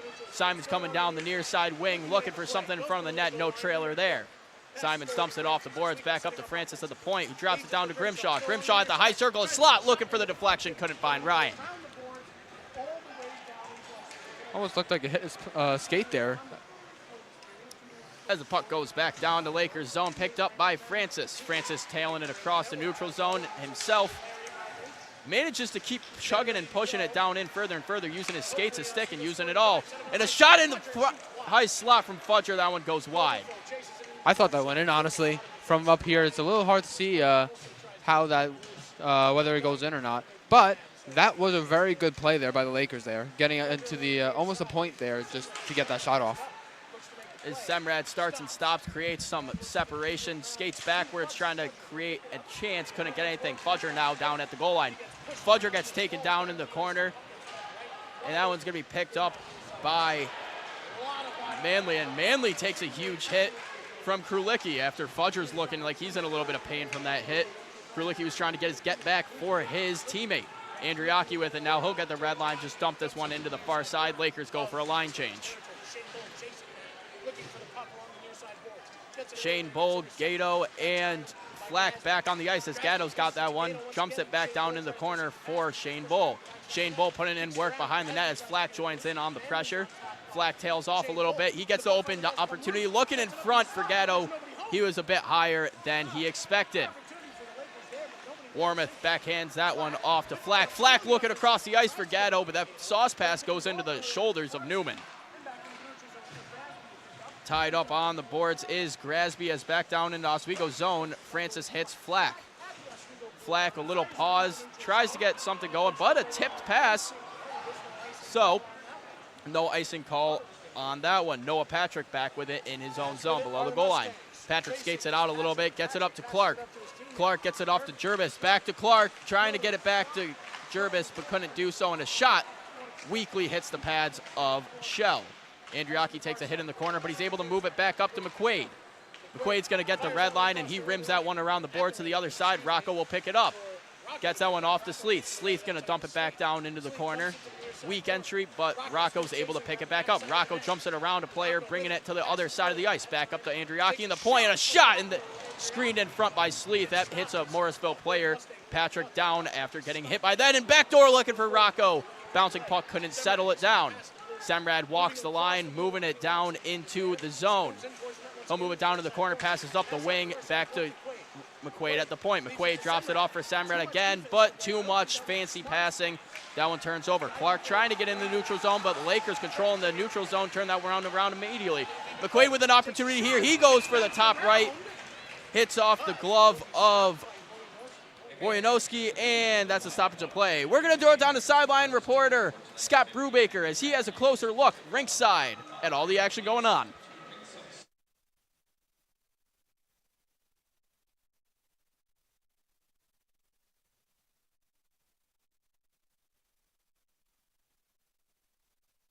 And back down under the goal line.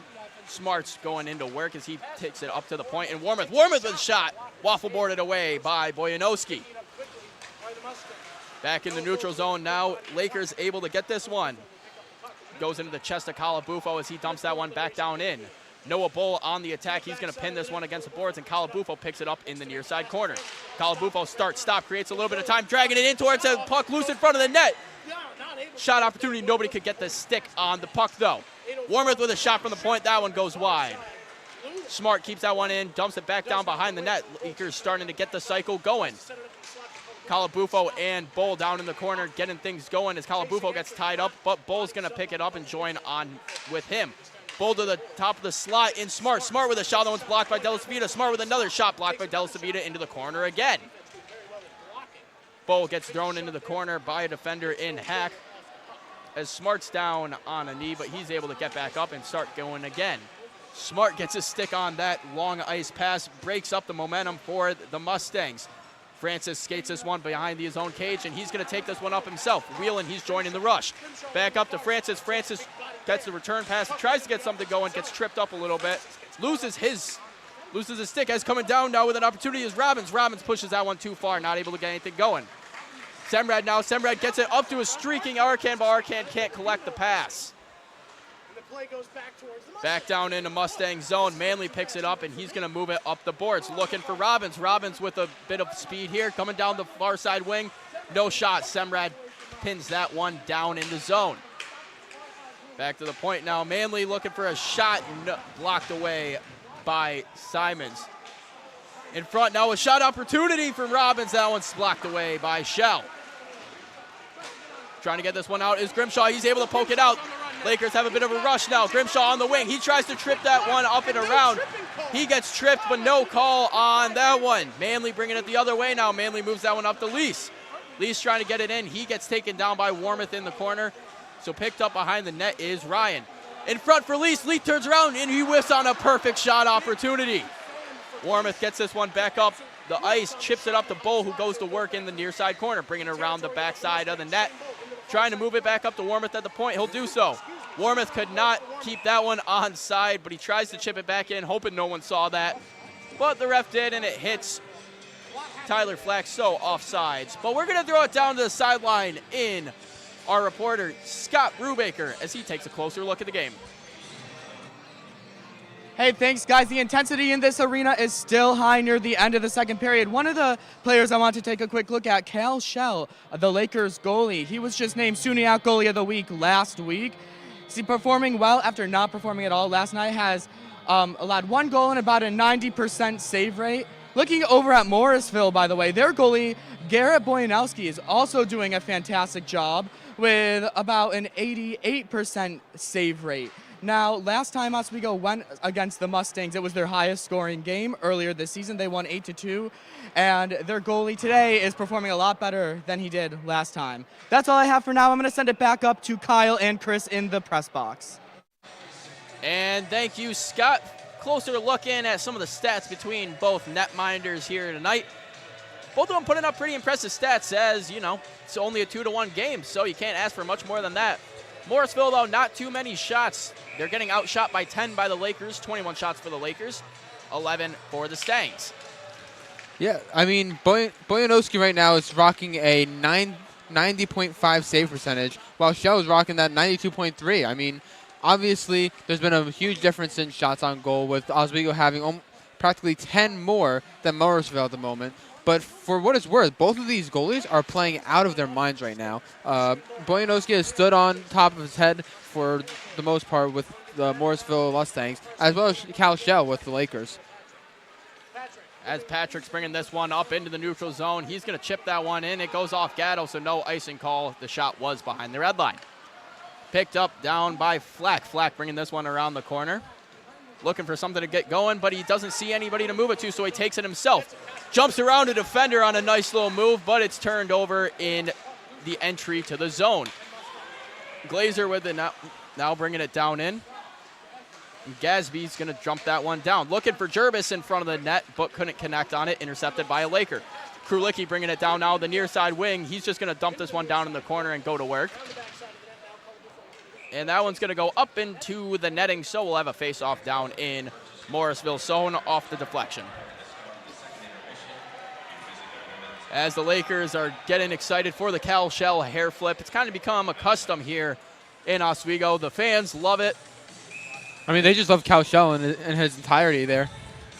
They really do. Hard not to when he's been named SUNYAC Goaltender of the Week and put up 3 shutouts so far in the season. So As a shot back to Andriaki, the one-timer, that goes off the skate of a Mustang.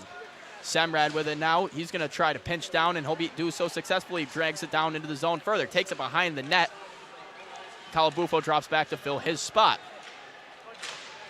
Krulicki throws a hit in the corner, tries to keep things going. Black does not have his stick, so he can't play that one. Semrad picks it back up at center ice. Chipped off to Calabufo, who gets edged off and couldn't get the puck there, but it turns around, going the other way now. Henry. McQuaid turns this one off, grabs the puck in the neutral zone, brings it back down to Warmoth. Warmoth tries to get it over to Fudger. Fudger can't connect on the pass, so Black starts the attack.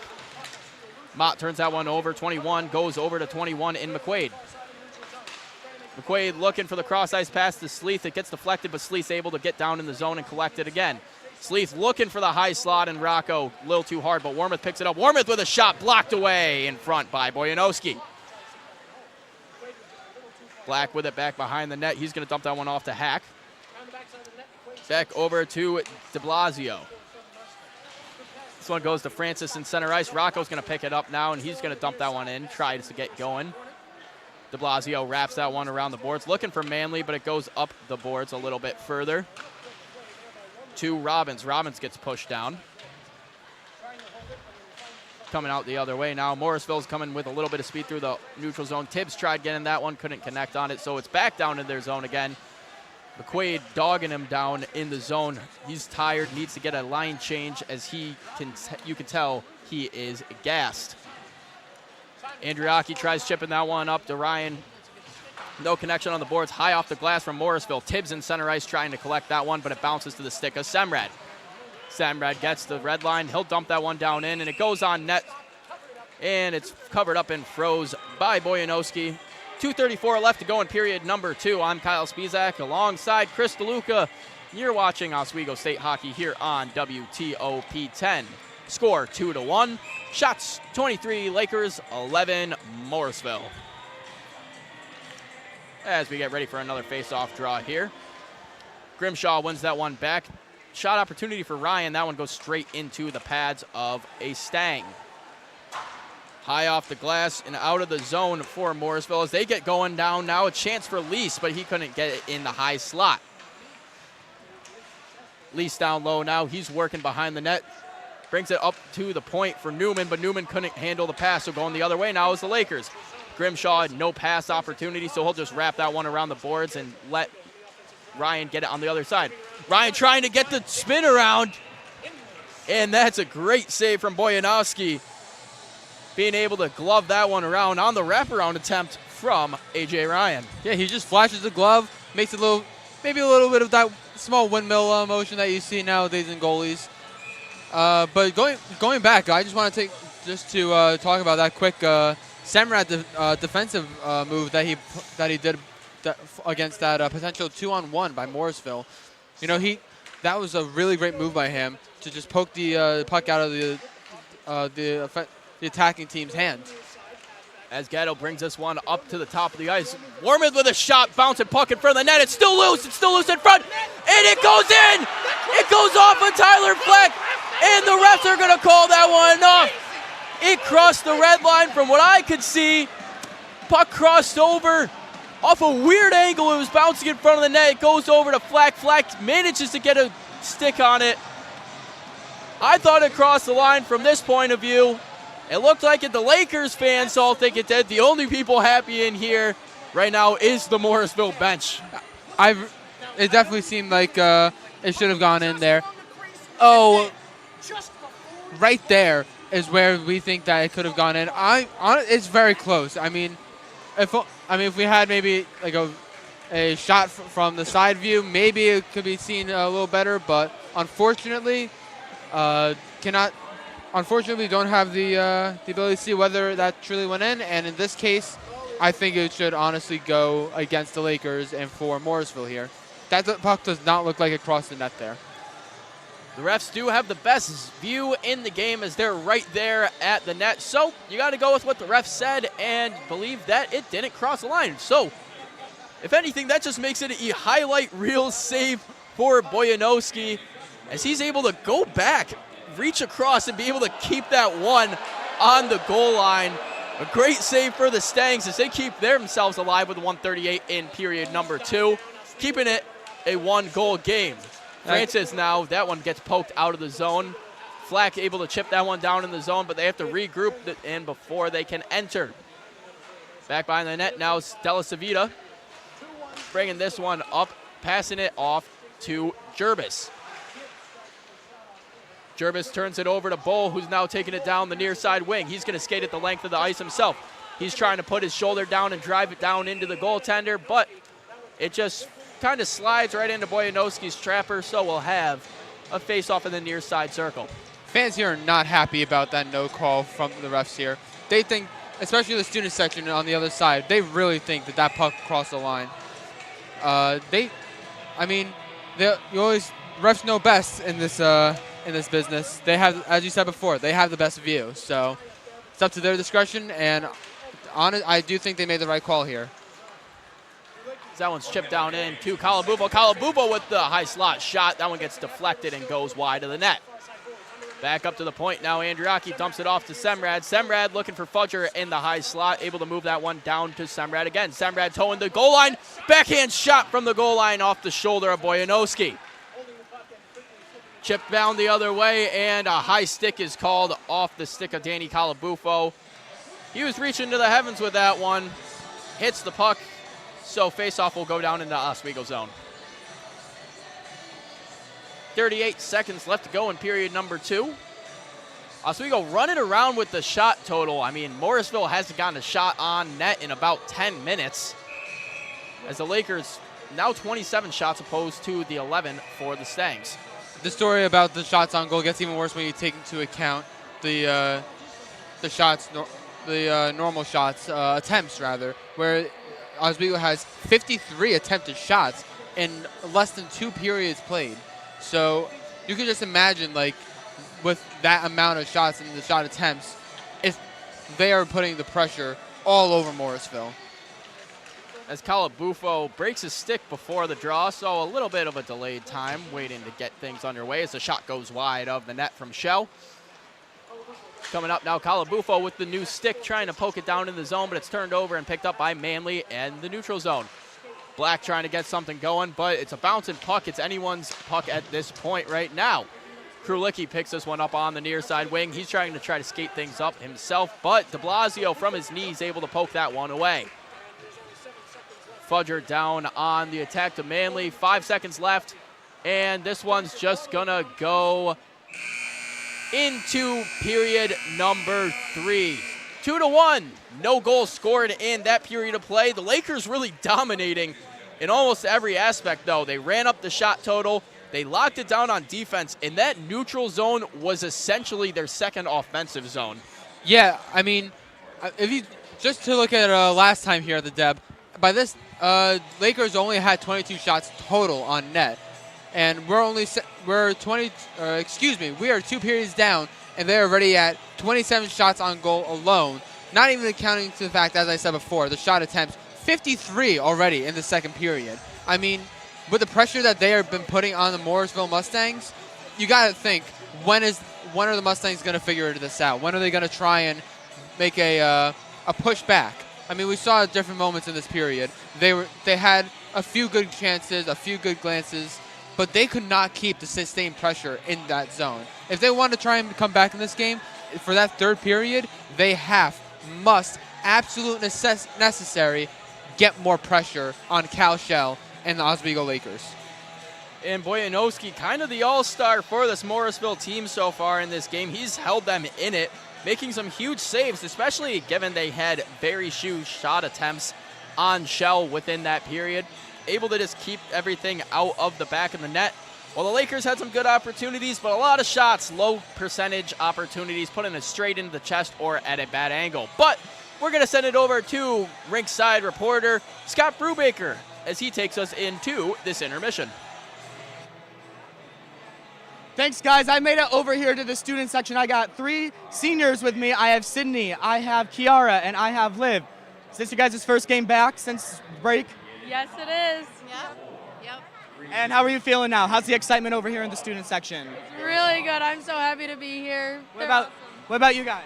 Energy, it's great. Energy is high. Now, like I said, you guys are seniors. How are you feeling? These are your last few chances to watch the Lakers in action while being here at Oswego. Oh my goodness, it's awesome because we're not on campus this semester, so it's really nice to come back and hang out with my friends and see others, so it's awesome. It's super exciting, but it's also really bittersweet. Yeah, it'll be sad not to be a kid again. And 3 student teachers, I should mention, so perfect theme along with the night, where kids who wear jerseys get in for free. That's all I have for now. I'm going to send it back up to Kyle and Chris.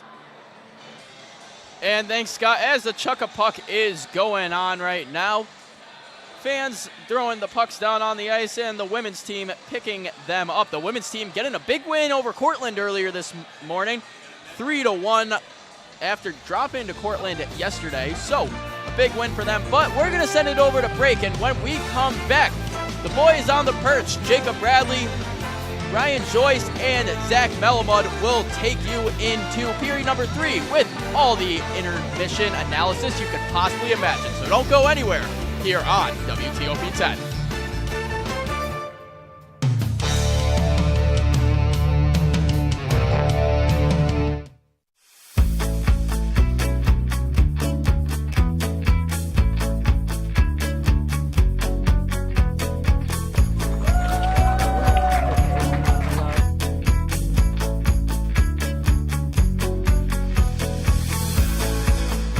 Jill told me it was Kitty from Glee. Yeah, what is it? It's Al Roker.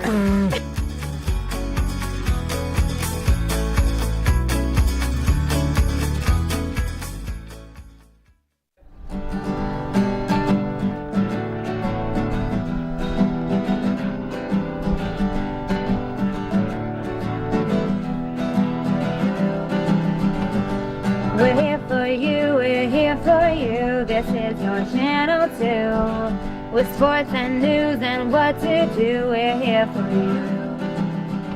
It's your TV, you're watching WTOP. Your TV, thanks for watching WTOP.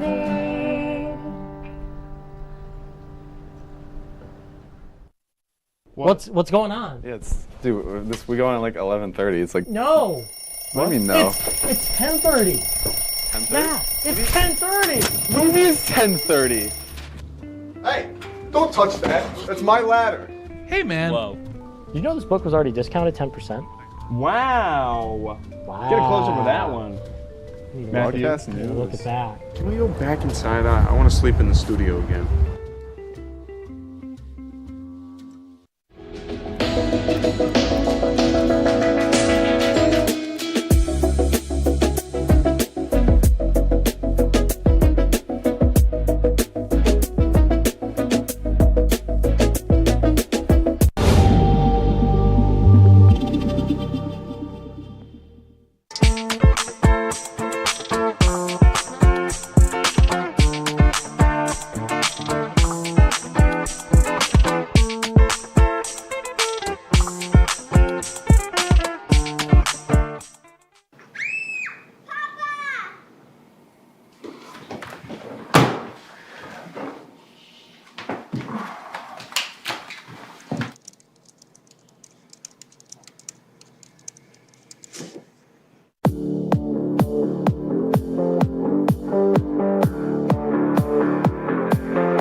Hey, President Stanley, whenever there's bad weather, who would you turn to? I'd turn to Storm Team 10. No, right but you've here. got to say it like this. Storm Team 10. Say it with me. Storm Team 10. What's going on? Yeah, we go on at like 11:30. It's like No. What do you mean no? It's 10:30. 10:30? Yeah, it's 10:30. What do you mean it's 10:30? Hey, don't touch that. That's my ladder. Hey, man. Whoa. You know this book was already discounted 10%? Wow. Get a close up with that one. Matthew, Look at that. Can we go back inside? I want to sleep in the studio again.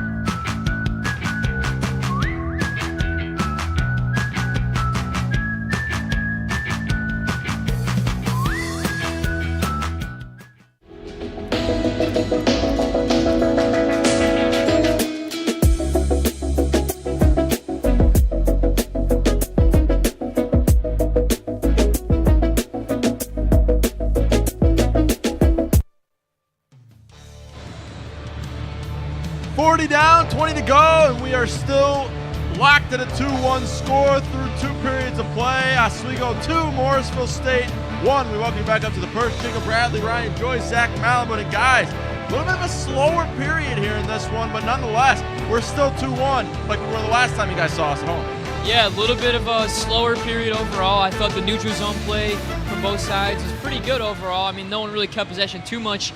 A lot of shots up for Oswego. But Boynowski, your guy, your player to watch there, Zach, had a really good second period. And we had that really close goal there, too, as well. That could have gone Oswego's way, but it didn't go that way. And now it's 2-1, still the same score. Good defense from, I think, a big step up from Morrisville overall in that period. Yeah, I'm going to talk about quickly just that Wednesday game where Morrisville kept, like I said before, they were patient in that one. They were outshot 30-13 in that one. Now 27-11 here. I mean, same type of game, and they took advantage of a team like Cortland in that game. I think they have to make this game boring because opportunities will then fall to them. Absolutely. Let's take a look at the period summary real quick. Once again, this time Oswego, they're up big in the shots department, 27-13. But Zach, it seems like the Lakers are valuing quantity over quality, hence the score currently still being locked at 2-1. Yeah, I mean, Boyanowski is a tough netminder. He's definitely, I mean, obviously the stats are not great so far this season, but he's a rock solid netminder. Does not get too much help in front of him. He's been solid today. So just the two that go by him, but other than that, he's been really, really good. And Joyce, oh sorry, no, go ahead. Hey, no, I was the show here, buddy. I was going to softball you right here. Last period intermission, we talked about how close the scores were. Now everything seems to be going the way of the Lakers. Are you surprised to see that we haven't changed score at all? A little surprised. I mean, we had a lot of close calls there. Obviously, that one that could have went in, could have not went in. A really close one there. Cal Bufo had one too. He was in the crease, and it was a really close one that could have went in as well. But overall, I mean, it's really been a close game altogether. I think defense has been pretty good in this game. Physicality has been great there overall too. No one's really took a step back, which is kind of weird. Not many penalties overall in that second period as well, even though the physicality stayed up. But I'm a little surprised. I think Oswego's had some decent quality shots, but just haven't been falling their way. And I think you got to give some credit to Morrisville too.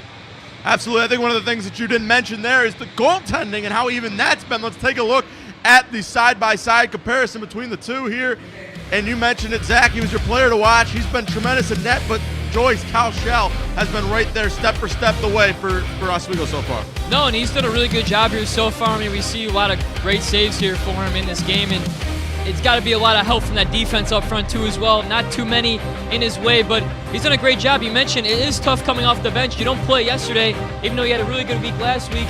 You know, you want to have a get-back game here, and Cal Shell's done a pretty good job here so far. Still a really close game. Yeah, and you look right here as Boyanowski with 25 saves and Shell with 12. And, I mean, just the 2-1 for Oswego. But credit to Cal Shell, not many shots on you, but you're ready when they do come in. I think that's big in the third because Morrisville is going to probably on the counterattack try and get a goal there. Absolutely. The goaltenders are why we are still sat at a 2-1 matchup. This has kind of been a little pitcher's duel, especially in the second period of action. But it was almost an extra goal for the Lakers. We're going to show you right now the very, very close goal that was waved off by the referee. Zach, walk me through this one real quick. Yeah, just a couple of guys in the area there, and finally it goes off the leg and cleared off the line. What a play by Bojanowski. I don't know how that stayed out there, Right. but he grabs it with his glove, or the blocker, excuse me, to just keep it out off the line. And that was a crazy play overall. I mean, that was one that went off the back of someone's, heel, their back of their toe. And it was one, I don't even know how he knew where the puck was, but really great play from him. He had to turn his whole body all the way around and get the glove on that. Really impressive play, and he's had a couple impressive stops here today so far. Yeah, the crowd here was not happy with the referee's decision, but hopefully if you weren't happy with it at home, you'll see right there, no goals. Even if Bojanowski got his hand on, or his glove on it, even if his momentum carried him over, as long as he gets the glove on it before it crossed the red line, no goal. So a good job there to cover it up from Bojanowski. But yeah, it's been squeaky clean this last period. Only one penalty called, 2 back in the first. So as opposed to yesterday for Oswego, after a crazy penalty-driven game, it's been a lot more cleaner for both sides today. Yeah, I think the big thing was going into this third period now. That's a huge thing for Oswego, because that third period yesterday was wild. There was penalties, there was goals, there was everything. The Lakers can't make it that kind of game. They need the goals, but they need to stay disciplined. Don't give Morrisville any opportunity here. I mean, yeah, Zach, you mentioned that third period yesterday. It was a really crazy one. A lot of penalties overall in that game, but I think it's kind of their identity. I think Oswego is a very physical team, and they want to keep it that way. You don't want to go as crazy as yesterday where there was multiple penalties, but I think you want to keep that same pressure. You don't want Morrisville to feel comfortable in their offensive zone or keeping the puck in the neutral zone. So I think you got to stay what you did. Not too many penalties there in that second period, but you don't want to go too crazy, and you want to make, them feel a little unwelcome here in the Deb. Yeah, you mentioned it, Zach. It was the third period where the penalties really ramped up. Do you see history repeating itself? I mean, it could. I think Morrisville is going to want to make it that kind of game. They're going to want the physicality, try and get the Lakers a little bit off their game. I think that's their goal heading into this third period because, I mean, they'll play boring, but they'll play physical. They'll let the game go on, and the officials are kind of letting these guys play. Not too many penalties called. Yeah, Joyce, I'm going to leave this one up to you. Put yourself in the locker room for both sides. What's each team need to do in order to take the W? I think for Morrisville, just finding your guys. They've had a couple good opportunities getting the puck, but you're just not in the same, cohesion. They're not finding yourself when they need to in the offensive zone. I think for Oswego, keep playing really good defense. Stack up that middle of the defense overall. And offensively, you're really there. Just keep peppering shots on this guy. You mentioned Bojanowski. He's having a good game, but he's faced a lot of shots so far this season. So keep it going. And he should give up a couple more goals if you want to go that way too. But it's going to be an interesting one. The battle of adjustments here, really close to one of the Deb, going to be a really great third period going forward. Zach, what do you think? Yeah, just quickly for Oswego, peppering shots, that's huge. I think they need to focus a little bit more on defense, though. You get maybe a little bit too aggressive on offense, you leave yourself open. They cannot do that. The first goal was exactly that. They left themselves wide open. And just real quick before we throw it to a break, the goaltending matchup. We talked about Bojanowski. It's got to be so important for Morrisville in this third. You got to protect the goaltender. He can't be facing that many shots if you're only going to put one up on the other end. It needs to be more of an even side from both sides, especially if you want to wind up winning this game. You need to make sure you're giving Cal Shell. Chris mentioned it on the call. You need to pressure Cal Shell if they want any chance in order to get back into this one. I think it starts off, we mentioned a couple times, the battle in the neutral zone. Keep that offensive possession. Face-offs are huge. Win the face-offs, get some good offensive possessions, and not have Bojanowski kind of left out to dry there on the defensive end and goaltending end. Yeah, defensively, get in front of shots. Get some block shots, be aggressive. Don't put him on the PK. I think that's a big thing for Morrisville. Don't give Oswego really any opportunity here. It's going to be a good one. You're not going to want to miss it. 20 more minutes of hockey action coming your way after the break. It's Morrisville State 1, Oswego State 2. We're going to set it back up to the booth after this.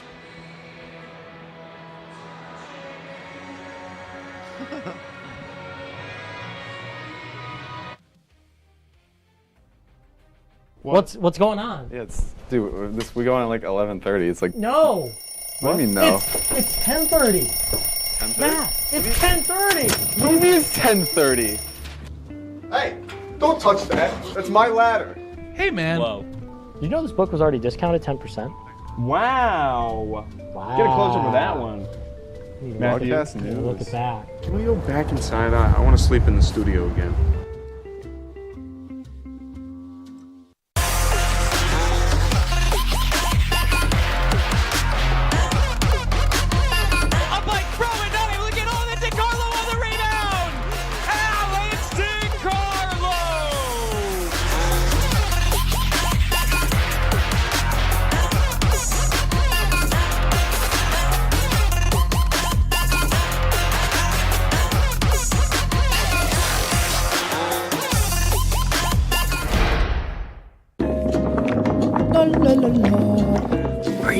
La la la la la la.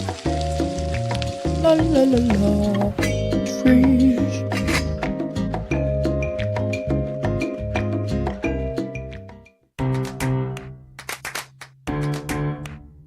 We'll deep dive into our feelings in our Real Talk segment. Stay tuned because it's about to get real.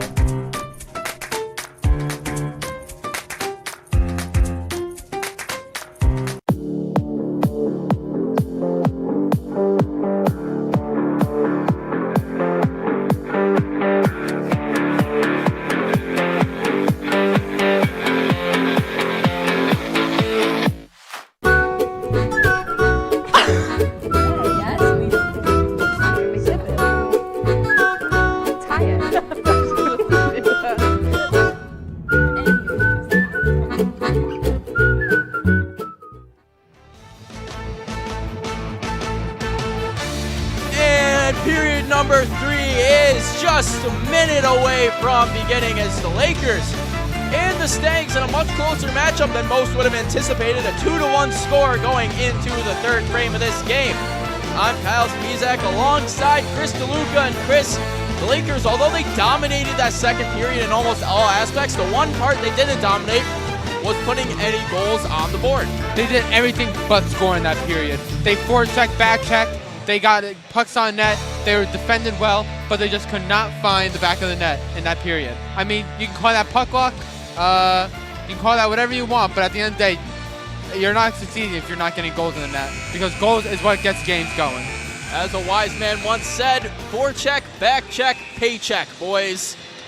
As we're just a second away from puck drop, Grimshaw lining up against Lease, and Grimshaw is going to lose that one to Lease as Morrisville gets things going right off the bat. Dump down into the zone. Shell comes out of his crease to play that one, and a quick shot on net. Tip in front from Lease, and Shell a little bit too aggressive on that one right out of the gate. Lease picks this one up, brings it up to the point, and Hack gets it over to Della Savita. Della Savita with a high shot blocked away by Shell. High off the glass, and that one's going to go for an icing call. Faceoff returns back to Lakers zone. Morrisville right out the gate. They looked like they really got screamed at in the locker room by their coach. Oh yeah, there's without a doubt no chance that they did not get at least a stern talking. They did not have a shot on goal for at least 10 minutes of that last period. I mean, just looking over here, we can just see great shot on net. Shell just barely saw it. I mean, the pressure that they're putting on. I mean, I know it's just half a. Grasby with a shot that goes off the bar and out.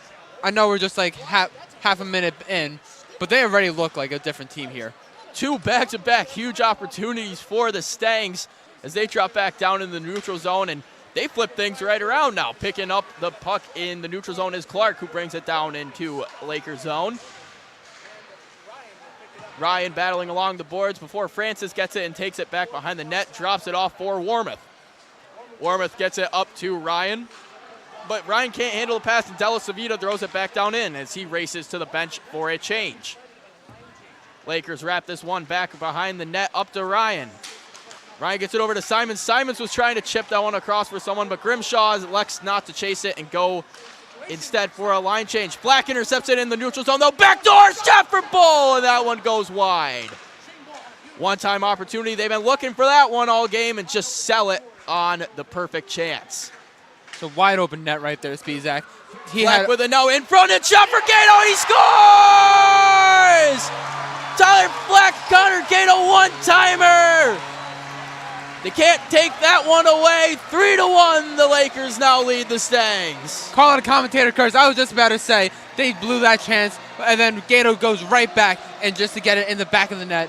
What a shot by him, and what a pass by Tyler Flack. And who else but the 2 hot hands of this team right now to be the ones who scored that? The assist from Flack, his second point of the game, and the goal by Gatto, his second point of the game as well. 2 multi-point nights for both of those players, and that goal came from, take a wild guess, the slot, where they've been scoring all night. High slot has been the friend for the Lakers, as coming around the other side now is Wyatt Allen. Turned over to McQuaid. Flack trying to get it to McQuaid in the high slot. Couldn't connect on it, so Andriaki has to drop back to the neutral zone to get that one. Bull takes a hit and pressure from behind as it turns over and picked up by Henry. Trying to get something on that one was Tibbs, but it goes back the other way. Flack picks this one up now. McQuaid's able to get onside just in time. Andriaki trying to bring it down, but he gets pickpocketed by Patrick. Tibbs going to dump this one into the far side corner as Sleeth drops back to get that one and picked up behind the net by Francis. Francis takes this one and wheels it himself up the near side wing, cutting towards the center of the ice, crosses the Laker wheel, gets it to Rocco. Rocco trying to backdoor pass. No one was home there, hoping somebody was crashing to the far side post, but they weren't. Sleeth with a shot. That one goes off the pad of Manley. Sky high into the air, and that one's going to be caught and dropped down in by McQuaid. McQuaid just a hair too early on the entry. Offsides. 17:06 left to go in the third. So, I mean, we were just saying at the beginning of this period, Morrisville looked like they were a whole different team. And then that goal happened, and they regressed right back into what team they were the first two periods. Not getting enough sustained pressure, not getting out of the zone. It's just right back to the beginning from them. As getting the red line and dump that one in is Francis. McQuaid on the forecheck. Gets that one high slot. Rocco with a shot opportunity. Sails that one a little bit high. Great shot off for the Laker.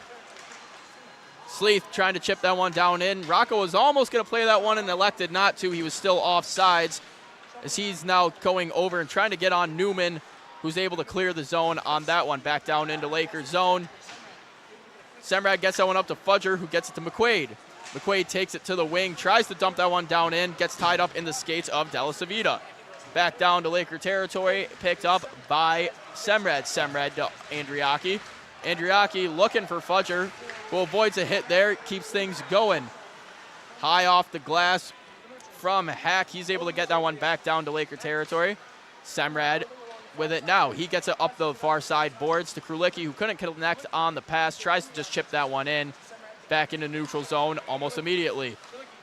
Krulicki puts down Clark as the puck goes high off the glass, back to Semrad in front of the net to Andriaki. Andriaki floats one up the ice to Krulicki, who's taking it down the near side wing with a little bit of speed. He gets pushed out by de Blasio, but he ensues in a puck battle in the corner with de Blasio. De Blasio and Jervis on the puck. Clark trying to get it out to Grasby before a collision at the blue line. Calabufo puts down Andrew Manley. Manley with it now, looking for the full ice pass, and after a few deflections, it actually gets there to Clark. Clark takes Warmouth into the corner, and then a hit on Arcan from Black. Smart trying to enter the zone, but it goes straight into the stick of Abbott, and turning it around the other way now is Abbott. Andriaki comes up and pokes that one, or Arcan comes up and pokes that one. Goes into the Morrisville bench, but it was in Laker territory when he poked it, so face-off will go to the far side face-off circle. And that face-off circle in Oswego zone will be good for Morrisville, because if they can win that face-off, maybe then they can start getting a little bit of control on the puck and try and give some pressure. And a shot opportunity right away for the Stangs, but it's sold to the right by Mott. Sleeth bounces it off the boards up to Smart. Smart trying to toe drag. Loses control of it, but he's able to pick it back up down in the corner. And Smart gets taken down by Patrick. Andriaki with a shot from the point, blocked away into the corner, picked back up by Patrick. But Smart pickpockets him again. Smart with some time now, dumps it down to Sleeth. Sleeth trying to move it into the high slot before a loose puck ends up on the stick of the Stangs. Black coming across the neutral zone now. He'll enter that one in. Tries to kind of pass it off to Abbott, but it turns into a Laker possession. Francis bringing it up to Smart. Smart looking across the ice to Sleeth. Sleeth's just going to dump that one in, and most of the Lakers are going to get a change, exhausted after a long shift. Tibbs gets that one up to Mott, and Mott gets that to Abbott, and the Mustangs will do the same as the Lakers. Dump it in, get a line change. Tibbs trying to throw it up to Hack at the point, but it's tipped by A.J. Ryan. Arcan high off the glass there, jumping up and keeping that one in is Henry. Henry bringing it up the boards, jumps it off to Della Savita. Della Savita with a shot, that one goes high. A backdoor chance for Henry, and he gets locked down in another shot from Hack. In front of the puck's loose in front of the net. Shell's on his back, and they're able to get that one out. Coming down now is Grimshaw. Grimshaw's going to try to chip that one around the defender. As he gets taken down, no interference call on that. The puck was nowhere near him. What a sequence there, Spizak. You know, Shell had wide open net. He had, Shell could not cover all the net for that little part before when they were on the when Morrisville was on the offensive. And Bull with a chance now, backdoor for Flack. That one sails right. They had a wide open net and just could not convert because of the brilliance of not only the defense, but Cal Shell there. Coming down now is Glazer trying to get a shot off, but it goes lost into the corner. Any man's puck at that point. Gatto gets it over to Andriaki. Andriaki, although normally a forward, doing one heck of a job on defense filling in for the Lakers. Dropped back behind the zone. Manley's going to pick it up behind the net. Manley looking for the long ice pass, goes straight into the shin pad of Shane Bull. Gatto gets this one now. Gatto crosses into the zone. He's got a chance. Toe drag. Holds on to it a little too long and can't get the shot off, so he brings it back up to the point. Francis. Bull putting in work on the screen. A shot. That one's blockered away into the corner by Bojanowski. Bull throwing a hit on Newman, and Newman's glove goes flying up. Warmoth picking this one up. He's going to skate it in himself. Taking it down the far side wing, looking for McQuaid in front. Tries to wrap around himself. Blocked away. McQuaid on the second chance opportunity, and no one's picking that one up in the front of the net. So it goes back out to Francis to the point, who dumps it down in the corner. Sleeth bringing it up the boards. Drops it off for Francis. Francis now with a shot on net. That one's gloved away by Bojanowski. 11:51 left to go in the game. Shots 32 Lakers, 15 Morrisville. As we take a look here in a second at the save by Bojanowski, really putting on a clinic. Yeah, I mean, Bojanowski, especially on that move right there, that was a great toe drag first off. But that was an even greater save by the Morrisville goaltender there. As a false alarm buzzer goes off in the arena, so they'll just restart that play. We'll say that took me off guard there, Spizak. Yeah, it was a little bit of what's going on here exactly? Yeah. I didn't think the period was over. I just said it was at 11:45 left. I mean, you take a look at the shots. I mean, one person might think the period might be over there. As the Mustangs win that one back, picked up by Allen. Allen gets it across the ice to Grasby before the Lakers bring it back in their zone on their own accord to regroup and reassess. Andriaki up to Sleeth, who gets it over to Rocco. Rocco down in the corner, and he takes a huge hit in the corner from Patrick. McQuaid trying to toe drag around a few people, not able to get possession of the puck down in the zone, so Morrisville brings it out before it's cleared back into their own zone, but that one's going to be called an icing behind the red line, the contact.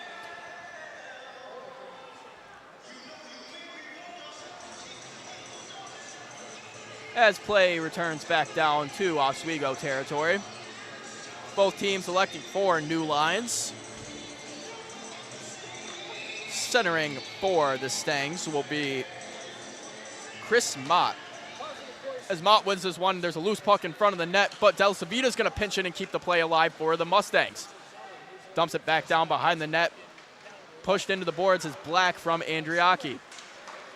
Rocco looking for McQuaid on the side, not able to connect on it, so bounces into the middle before Sleeth just dumps into the corner. Lakers get a change. Krulicki, Fudger, and Calabufo joining as the offense. Francis and Warmoth as the D. Shell's going to play that one back behind the net. Warmoth's going to wrap it around, and that one goes out of the zone, and now the Lakers have a rush opportunity. Krulicki taking it down the wing. Krulicki with a shot chance, trying to get that one in front of the net for Fudger. Blocked away by the stick of Hack. You know, if you're Morrisville here, you got to get out of the zone. And a delayed penalty call for the Mustangs. That's a slashing call as they slashed the stick out of Calabufo's hand. And as I was about to say, that's not something that you want to happen there. I was about to say, you want to get out of the zone, and getting that penalty there, that is not something you want to do, especially down 3-1 with 10 minutes remaining. And especially with the shot counter being 33 against 15 at this very moment. You want to try and get at least some momentum going, and that's not the way you do it there. The Lakers will be up a man for the next 2 minutes, as getting to the box on that was Chris Mott. Flack throws a shoulder as the puck is loose in the corner. They're able to punch it up to Bull. Bull gets it to Francis, over to Warmouth. Warmouth down to the corner and Flack. Flack back up to the top of the circle for Warmouth. Over to Francis. Francis looking at the high slot for a shot. Gatto's going to take this one in, and it goes off of Bojanowski and off the post and out. Puck goes back down to the Lakers zone, but what a shot chance that was. Yeah, that chance by the Lakers there was amazing.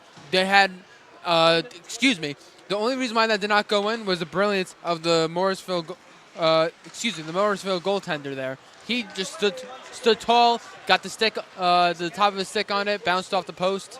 A little bit of luck sometimes, but you know what? You take what you get.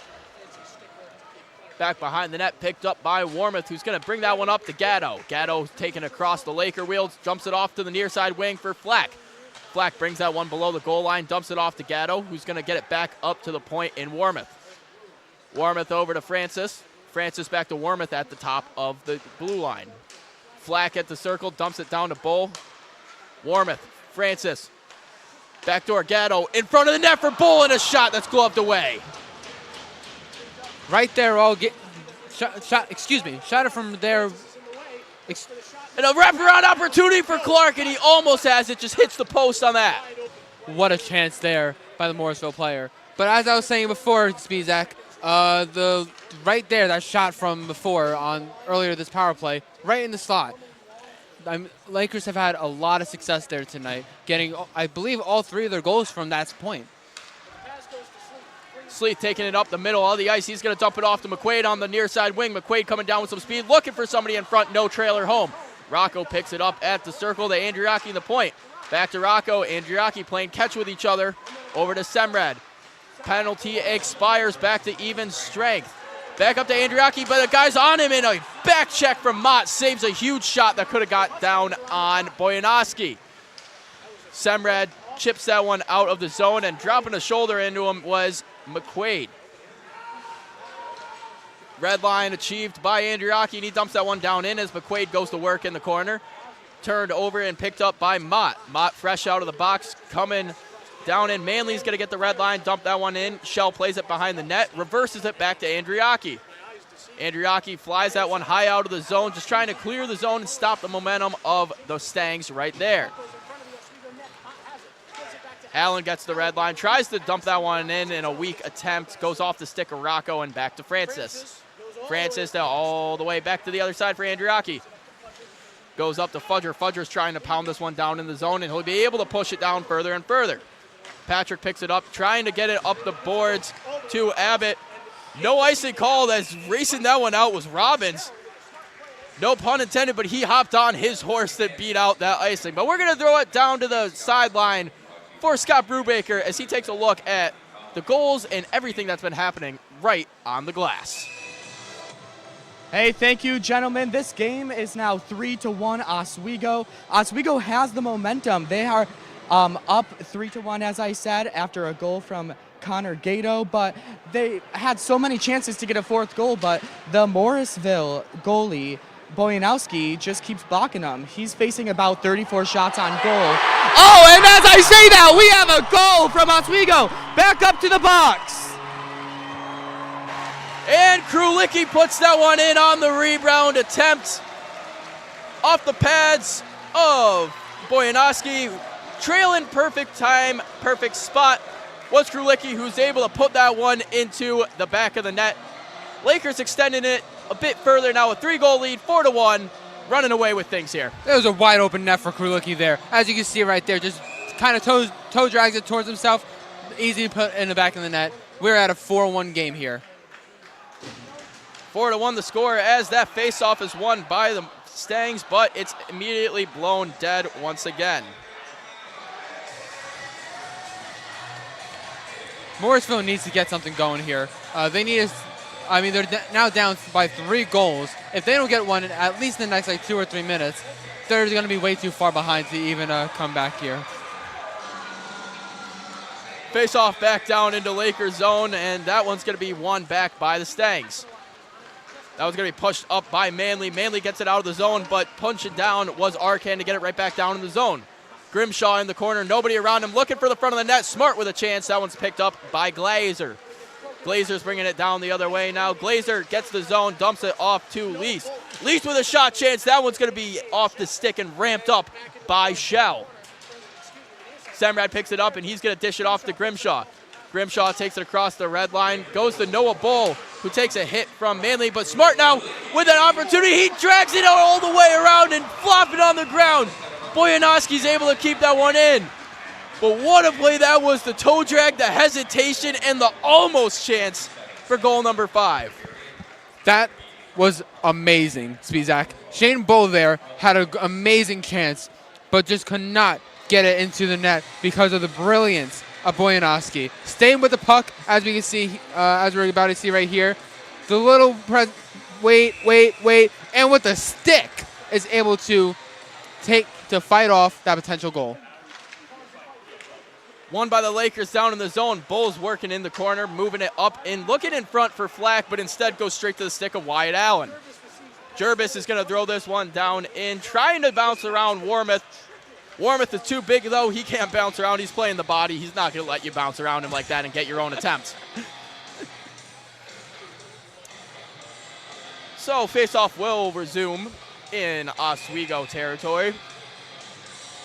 6:06 left on the clock in period number 3. Shots 37 Lakers, 17 Mustangs. Warmouth pounds that one off the glass, and getting it out of the zone is the Lakers. Tracking down into his own territory is Patrick before he rips it back up into the neutral zone, and pushed down onto the ice was Grasby. Bull gets it, stops at the blue line, tries to chip it down to Flack, who will get that one. Gatto with the spinorama, trying to get something going in a tip in front for Flack, but that was more of just getting something on net. Some hits thrown as Clark's coming across now. It's just him and 3 Lakers, not much of a chance there as they close the gap and take the puck away quite easily. Lakers don't really need to put McQuaid now on the wing. McQuaid coming down. He has an opportunity to bring it in front of the net. He tries to wrap around, and that one's going to be stopped by Bojanowski. Lakers don't really need to try and put too much pressure on here. I mean, as you can see here, they still are, but with that 3-goal lead, almost 5 minutes left, at this point you're thinking, if you're the Lakers, you might start to think, let's just start playing defense, get to the end of this game, let's win this out for Cal Shell, for our team, for the fans. As the puck flies out into the front of the net, but it's picked up by the Lakers, and Rocco tries jumping around a defender there, but he gets pushed into the boards by De La Savita. Throwing it the other way now was Hack. Tipped in by Abbott, so no icing call. High off the glass, Semrad, but they're going to call offsides, it appears. Could have been offsides, could have been hand pass, either or, but nonetheless. It's always up to the referee's discretion, whether it's the right or wrong call. About the same puck placement for the face-off regardless, so it doesn't change too much as we take a look at that wraparound attempt. Just barely missing it off the toe of Bojanowski, able to get there in time. Still a great chance, though. High off the glass, goes off the ref, but Fudger picks it up in center ice. He's taking it down the near side wing now. Trying to cut in towards the goalie more. An opportunity in front for Calabufo on the rebound chance, but he gets tied up by Robbins. High slot for Krulicki. He's going to bring it in a shot, and that was gloved away by Bojanowski. That was a dangerous chance there by the Laker player. But Bojanowski is able to save it from that high danger, high point slot. And that, especially after the night that he's had, I mean, there might have been 4 goals, but he has played so well and is being able to stop a lot of those chances that the Lakers have had and a lot of the chances that they didn't even get on goal. At the end of the day, he should get a round of applause for how he's played. 4:17 left in this game as a tie-up on the draw there, and a shot from the bottom of the circle from Calabufo. That one goes way over the net. Arcan's going to tip that one up into the neutral zone. It's picked up by Calabufo again. Calabufo down the wing. He's going to get a shot off. That one's blocked away into the corner from Bojanowski. Back up in front. Fudger with a shot. That one goes straight into the chest and back into that same corner. Battle ensues back behind the net. 2 Lakers, 3 Stangs. Allen's going to try to chip that one up, but coming down and pushing and shoving going on between Patrick and Calabufo. No penalties called, though. The refs are going to let it go. This one's getting physical in the last couple minutes. Krulicki gets the puck, but he gets shoved off of it, and now coming the other way is the Mustangs. Calabufo throws a hit at Allen, and icing will be called. A lot of shoving and pushing going on. No calls from the ref. They were just letting them play that one. Yeah, I mean, I don't know. Maybe if the ref just maybe didn't see it, but that was a very interesting maneuver that the Morrisville player did there, pushing and shoving him on the ground. I mean, 9 times out of 10, you would think that maybe a penalty, maybe some sort of call, but not this time. Andriaki with a shot that goes high off the glass, and it's going to leave the zone, but Warmouth picks it back up in the neutral zone. Chipped up the ice into Mobile territory, but turned around and picked back up by the Lakers. Grimshaw jumps around his own player, now cutting back towards the high slot. Turns around, gets a shot off, and that one goes straight into the pads of Bojanowski. The emotion here from the Morrisville players. You can see just from the players skating to the bench, they are not happy with the way that they've performed so far tonight. And if the way that this game is going, I don't think they'll be happy with this game at all. 4-1 the score with 3:04 left in this game. Lakers over double the shots of the Mustangs in this affair, putting on an offensive onslaught, really turning it up more here in this period. And there's going to be a penalty on Trent Grimshaw. He'll get a penalty for closing his hand on the puck off the faceoff. That will be a delay of game call.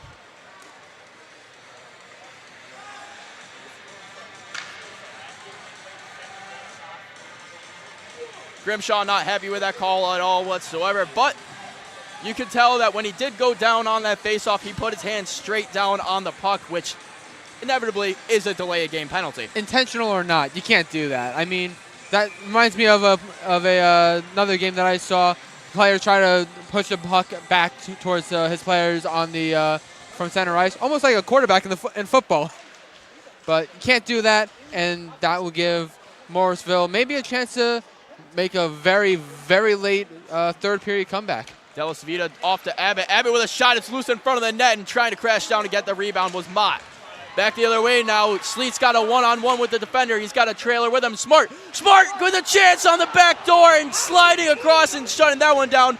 Bojanowski, what a game for this man. Give yourself a round of applause, Bojanowski. That was an amazing save. Keeping on track with that Laker player. Just trying to move with him. Oh, what a save there, as we see right there. That was a great chance for the Lakers, but an amazing, amazing save for Bojanowski. And not a great start to the power play for the Mustangs, giving up a rush and a huge opportunity for the Lakers. So, head coach of the Morrisville Mustangs, Kevin Krogel, will elect to use a timeout here, try to calm his team down a little bit, regroup, get a game plan on what they want to do. 4-1 with 2:37 left. They're not totally out of it, especially with this power play. If they can get a goal here and shift the momentum a little bit, they still have a chance to stay in this game. I've seen teams come back from bigger deficits with less time. Anything is possible in this great sport. At this point, what they need to do is try and get at least a goal in the next 30 seconds on this power play, then maybe pull the goaltender and see if they can try and get 2 quick ones on Cal Shell. The likelihood of that, not great, but as never tell me the odds, and as some people might say for Morrisville. And Chris, if you're Ed Gosick, what are you telling the Lakers in that timeout? Stick to the basics. Defense, forechecks, back checks. Just trying your best to keep Morrisville away from Cal Shell and away from even having a chance at making a comeback here. 2:37 left in the game. 1:35 left on the Oswego penalty. Has taken the draw here is Connor Smart. Smart's going to push that one back behind the net. Bull trying to pin it against the boards, but it's picked up behind the net by Grasby. Grasby's going to drop that one off for Manley. It's going to be picked up by Cameron Clark. Clark taking it across to Grasby. He's going to fly that one down in. And too close to Shell. He's able to trap that one and close it right away. And pulling the goalie is Morrisville. With 2:18 left on the power play, they're going to pull the goalie to get a 6th man and turn this into a 6-on-4. They recognize that they have a potential opportunity to try and at least get within 2 or even within 1 in this next minute here. So at this point, you got to throw anything at the wall and hope it sticks. And that is exactly what Morrisville is doing here. As Francis fans on that one, he's not happy, slams the stick off the boards, but McQuaid tries to air that one down the length of the ice, but puts it into the shoulder of Rocco instead. Calabubo with it now, and he's going to sauce that one at the net, but he misses it wide. Wide open net, couldn't hit it still. Going the other way now, Hack. Hack trying to move it up to Newman, couldn't connect on it, and that's going to go for an icing call, I believe. That wide miss happens to the best of us, doesn't it? And sometimes it's too easy and you overthink it and then you sell it. But joining the ice again now will be Bojanowski as they return to their own zone for the face-off. Too risky to do a face-off in your own zone without your goalie. Yeah, I haven't seen that before. I mean, it definitely would be interesting and maybe a little funny if a team would try to pull their goalie in their own zone for a face-off. But this is not my we're not living in what I think would be funny. We're living right now, and right now, Morrisville has to win this face-off in order to have a chance at this game. And face-off won back by Morrisville, back behind their net. They're picking it up by Manley. Manley drops this one off for Clark. Clark gets it up to Hack. Hack moves it up for Newman. Newman chips that one in. Shell comes out of his net and plays it. Wraps it around the boards. That one goes up and stopped by Clark, but it's poked out of the zone by Rocco on the attack. Back to Hack. Hack chips this one up the boards to Grasby. Grasby going to take it across the blue line, brings it down the wing on his own. He's going to try to chip this one back up, but Talabufo blocks that one. Hack now with it as the goaltender, Bojanowski, goes back to the bench for the sixth man. And a pass out front looking for Abbott. Abbott has a chance, but fans on it twice. Blue line is escaped, and coming the other way now is the Lakers. McQuaid, and he can't possess the puck, and the Lakers end up offsides. I know it said it happens to the best of us. How does that happen twice there? It is what it is, though. Lakers are already up 4-1. You can't be mad with how they performed today. They have dominated this Morrisville team. So 1 or 2 misses, it's all right. 59 seconds left to go in this game. The Lakers just trying to drain out the clock at this point with their 4-1 lead. Warmoth with it at the blue line, battling against Newman, goes up in the air. Warmoth, risky pass, jumping it back to Semrad, who is sitting right in front of Shell. As Semrad gets his stick on another one in front of Shell. Warmoth back behind the net now, gets it up to Flack. Flack's going to chip it up the boards to Bull. Lakers with a rush now. Shane Bull on the wing, drops it off to Gatto. Gatto with a shot, sails that one high over the net. Over in the corner now, throwing a hit on it. Gatto's got it again. Gatto's going to look for Flack in the high slot, trying to get it back to Gatto, and it goes back into the skates, and it's loose in front of the net. 20 seconds left to go. Still can't find the back of the net, even with it wide open. Gatto's got it now. He's just going to chip it back to Warmoth, and they're just going to drain out the remainder of the clock on this one. Off the stick of Bull. Bull bringing it down in. They're still on the offensive. They're not letting anything go as the stick gets lost in Bull, but with 2 seconds left, that's going to wrap things up here in the Deb. The Lakers, a little bit of a scare for the Laker faithful. 2-1 going into that third period, but they're able to get 2 goals in that third. That extends the lead to 4-1. Morrisville, essentially no shots in that third period. Only 6 shots in the third. Barely any shots in the second as well. Their real pressure and offense came in the first period. That was their best chances when it was in the first period. After that, it just was a downhill, rocky avalanche. Just overall, those last 2 periods, something you might want to just forget and move on. As the Lakers go through the handshake line with the Mustangs, Lakers win and gain another point in the SUNYAC, so that will extend them to 18 points. Geneseo also winning today, so they will stay at a tie in there at first place between those 2 teams. Plattsburgh, a game down now, not because they lost, but because they have played 1 less game. Morrisville going to remain at that bottom slot in the SUNYAC, staying at 4 points, going to 2-10 on the year in conference play. That's not something you want to see if you're any sport organization. Going 2-10 by the time you've played 12 games. The Morrisville coach is definitely going to have a lot to say in that locker room. overall, just not something that they wanted to see tonight. But you learn from it and you try and improve. That's really the name. That's really the vision that Morrisville has to have here. Lakers extend their record to 13-6-1 on the year. Morrisville drops to 4-16-0. The Lakers now on a 5-game winning streak as well, getting their momentum going again after a few tough losses, especially in the Winter Classic here at the Deb, dropping a game to Concordia, Wisconsin, who didn't really have a great record, about 3 wins, and the Lakers drop a game to them. Next game in the consolation third place game, they lose in overtime to Cortland, but since then, they've turned things around and now won 5 straight.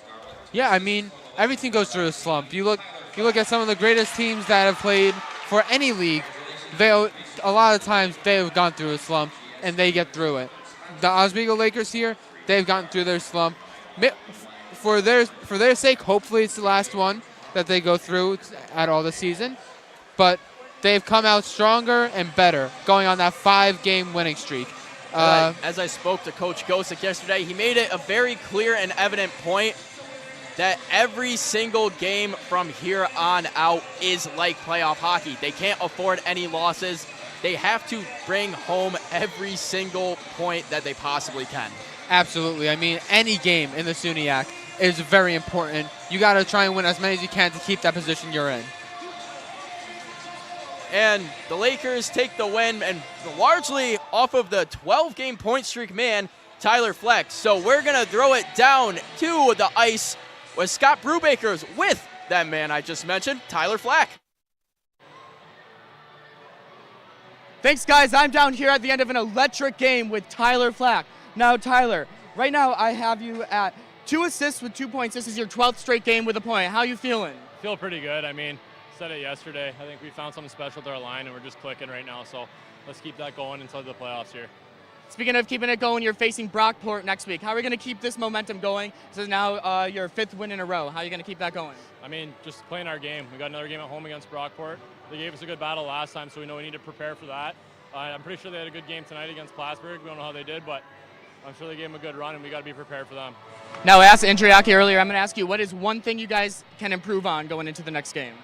I think it's just our consistency throughout the full 60 and just making sure that we're staying dialed in and not taking any stupid penalties. If we can stay out of the box, I think we're going to be good.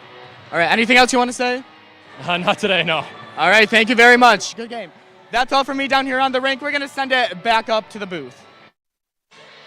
And thanks, Scott. As Tyler Fleck said, the Lakers kind of a nail-biter at points in that game, although it's a game they should have really run away with. And at the end, they did start running away with here and there, especially that third period, really dominated. That second period, not able to get anything on the board, but dominated the neutral zone and defense, really the entire ice. I can't even say one zone. They dominated the entire ice.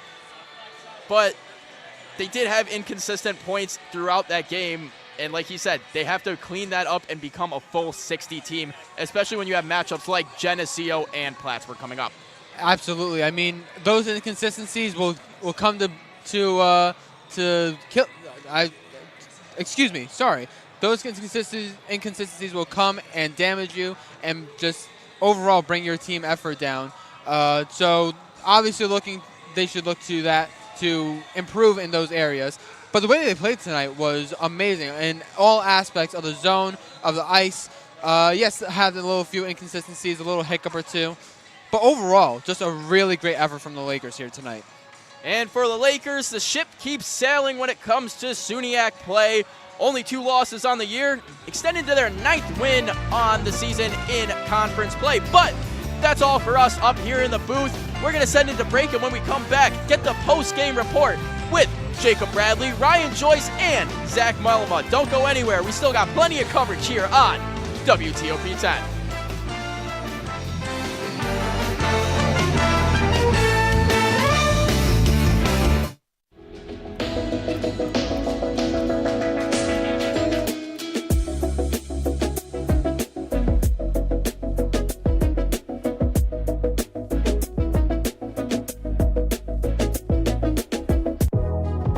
Welcome back to Major Discussions.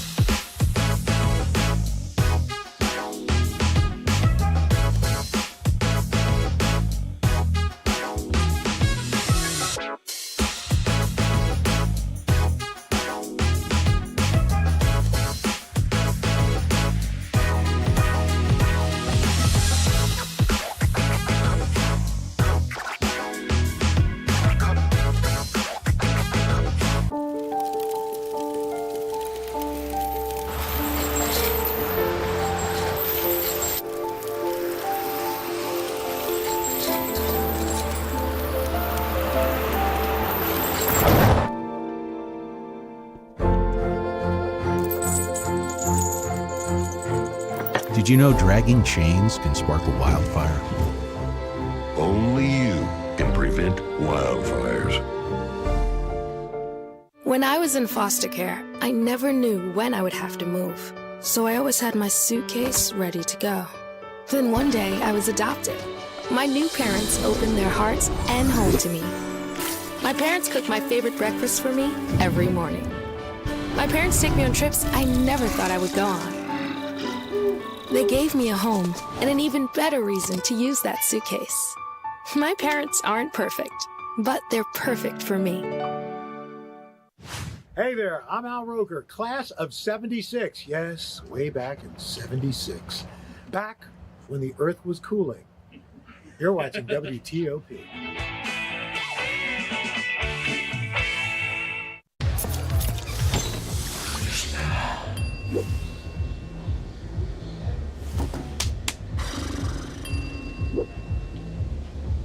If you need to do something to feel okay to drive, you're not okay to drive.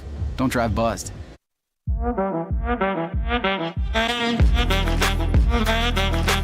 Shine on that black. Look at the bling. Look at do we got a diamond tester on?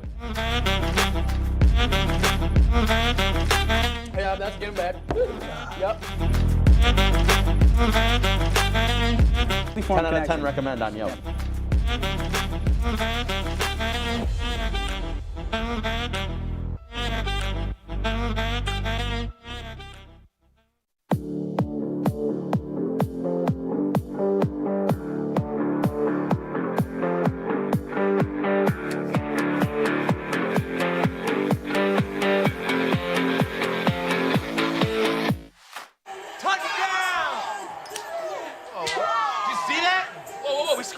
Score going to the playoffs. I can't believe I missed that.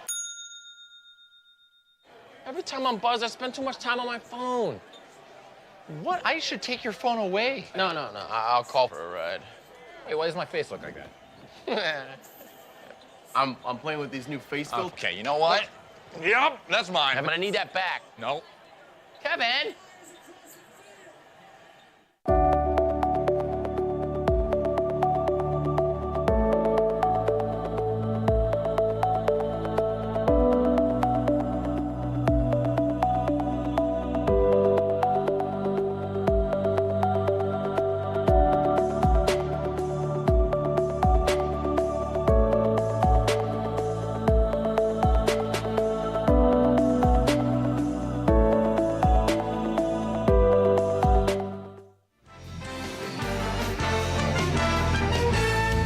After 60, the Lakers take this one in dominating fashion, knocking out the Morrisville Mustangs 4-1. It looks like they're going to be signing some autographs for some of the fans up there after the game. So if you're still around and you're just watching on your phone, get up there, get some autographs from the Laker guys up there. But we're going to welcome you back up here for the postgame show. Jake Bradley, Ryan Joyce, Zach Malamud, and Scott Brubaker's here now. Thanks for having me. What's up, Scott?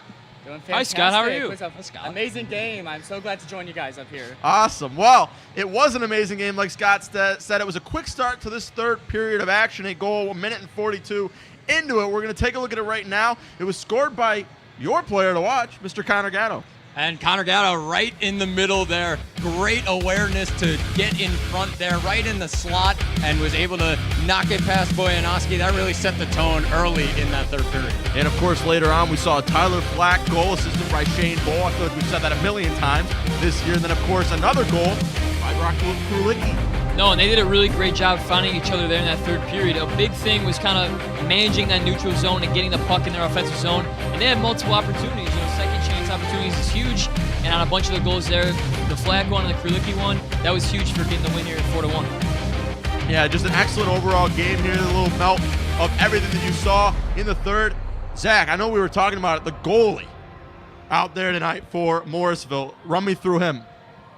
Well, I'll just quickly go through this. I mean, it just shows the dominant aspect of today's game. The Lakers with 46 shots. That does prove how great Bojanowski was in net for Marshall. 42 saves. I mean, you got to be rock solid in net to go up against this Laker offense. He was really, really strong. Absolutely, Scott. Face-offs, very lopsided. Oswego winds up winning that one pretty dominant, much like the last time. How important is it for the Lakers to start with the puck in their possession? I think it just gets that momentum building, especially as we saw throughout the game. They kept getting those goals in, and they just rode through it the entire time. Absolutely. It seemed like it was kind of a one-sided affair, especially as we got into the second and third period of action. But let's move now to just some more of the goals. I know we talked a little bit about them in the past, and just in the last couple of minutes. Here's just a little showing you of everything that went down throughout this game.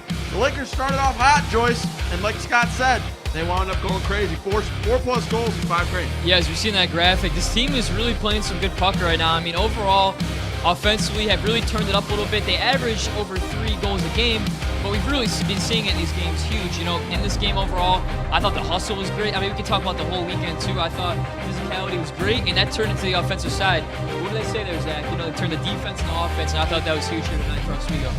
Yeah, just to add on to that, the physicality was huge. I mean, we talked about last night, it was a very physical game, and the Lakers ended up pulling away in the third period. Tonight, they controlled this third period from start to finish completely. A lot of that, they were on the forecheck very hot in that third period. And I think that's one thing that the Lakers did pretty good tonight compared to last night. They were in and out of that box almost the entire third period. They did a much better job this time staying out there on the ice. Absolutely. That's a good transition into our physicality melt for today. You mentioned the physicality, guys. My goodness, was it on display. Bodies were going left and right, and the good part about this for both sides, I guess, to drive away. Not too many minutes spent in the penalty box. Like you mentioned, Scott, a lot of third period penalties for the Lakers. Somehow it didn't really seem to affect them in the long run, but they kept the physicality up today, but they did it in a cleaner fashion. And that's exactly what it's all about. Yeah, just, I mean, an unbelievable display by the Lakers. Physicality-wise, Brett Fuzzer, shout out to him, big hits today, and that really sets the tone for this Laker offense because defense turned into offense. It creates opportunities, pucks flying around, a couple bounces go your way, and the Lakers get goals there. Absolutely. Go ahead. I was going to say quickly, I mean, talking about the physicality, Krlikki had a really big hit, and then Fuzzer had a really big hit too as well, so physicality in this game was huge, and just backing up their team. Love to see it going on the stretch here. You got to play as a team unit to win these games. Absolutely. Let's take one more look at the goalie comparison. Scott, I'm going to let you kind of talk me through this. We saw a lot more of Boyanovsky than we did Cal Shell today. Is this a good thing for the Lakers not allowing too many shots on Cal Shell? I'm going to say, I was sitting down by the sideline. I remember at one point I just saw them. Cal Shell just kept catching those pucks. I think that's a really good sign for the Lakers, especially if they go against a team that's a really strong offense. Absolutely, and for Boyanovsky, credit where credit's due. He got peppered tonight in net, but he looked good. He made some crazy acrobatic saves as there goes the ice guys down there making some noise. But that's usually our cue to get out of here. But yeah, he was on his head tonight, Joyce. He really played as well as he possibly could despite the loss. It's not going to show how great he was in goal tonight. I mean, he made some great saves. We saw there, guys, in that second period. The crazy save, the close goal, non-goal, was it a goal? Really close there, but he made some really great plays overall, and he got a lot of shots towards Adam and 4 goals overall in this game. Doesn't look great in the stat sheet, but if you watch the game, he played a really good game overall, I think, and that's got to be good for Morrisville going forward. Even though they're not having the best season, for momentum for the team, it's great to see a leader like that have a great game. Absolutely. Let's take one more look around the SUNYAC at what we finished with today. We already talked about the finals in the earlier games. Geneseo over Potsdam, Plattsburgh and Brockport actually tying in overtime. Portland dominating Ann-Maria, who we saw right here in the Deborah F. Stanley Arena yesterday. How about Fredonia dropping a game today? That's big, considering they're fighting to get in for that 6th and final spot. A loss here today, even though it is to a non-conference opponent, still might come back and bite them in the end. Yeah, definitely. I mean, that one hurts for them, especially. Of course, it's out of conference, but I mean, confidence for this team. You got to keep winning games, and on the road, that's a tough one to take.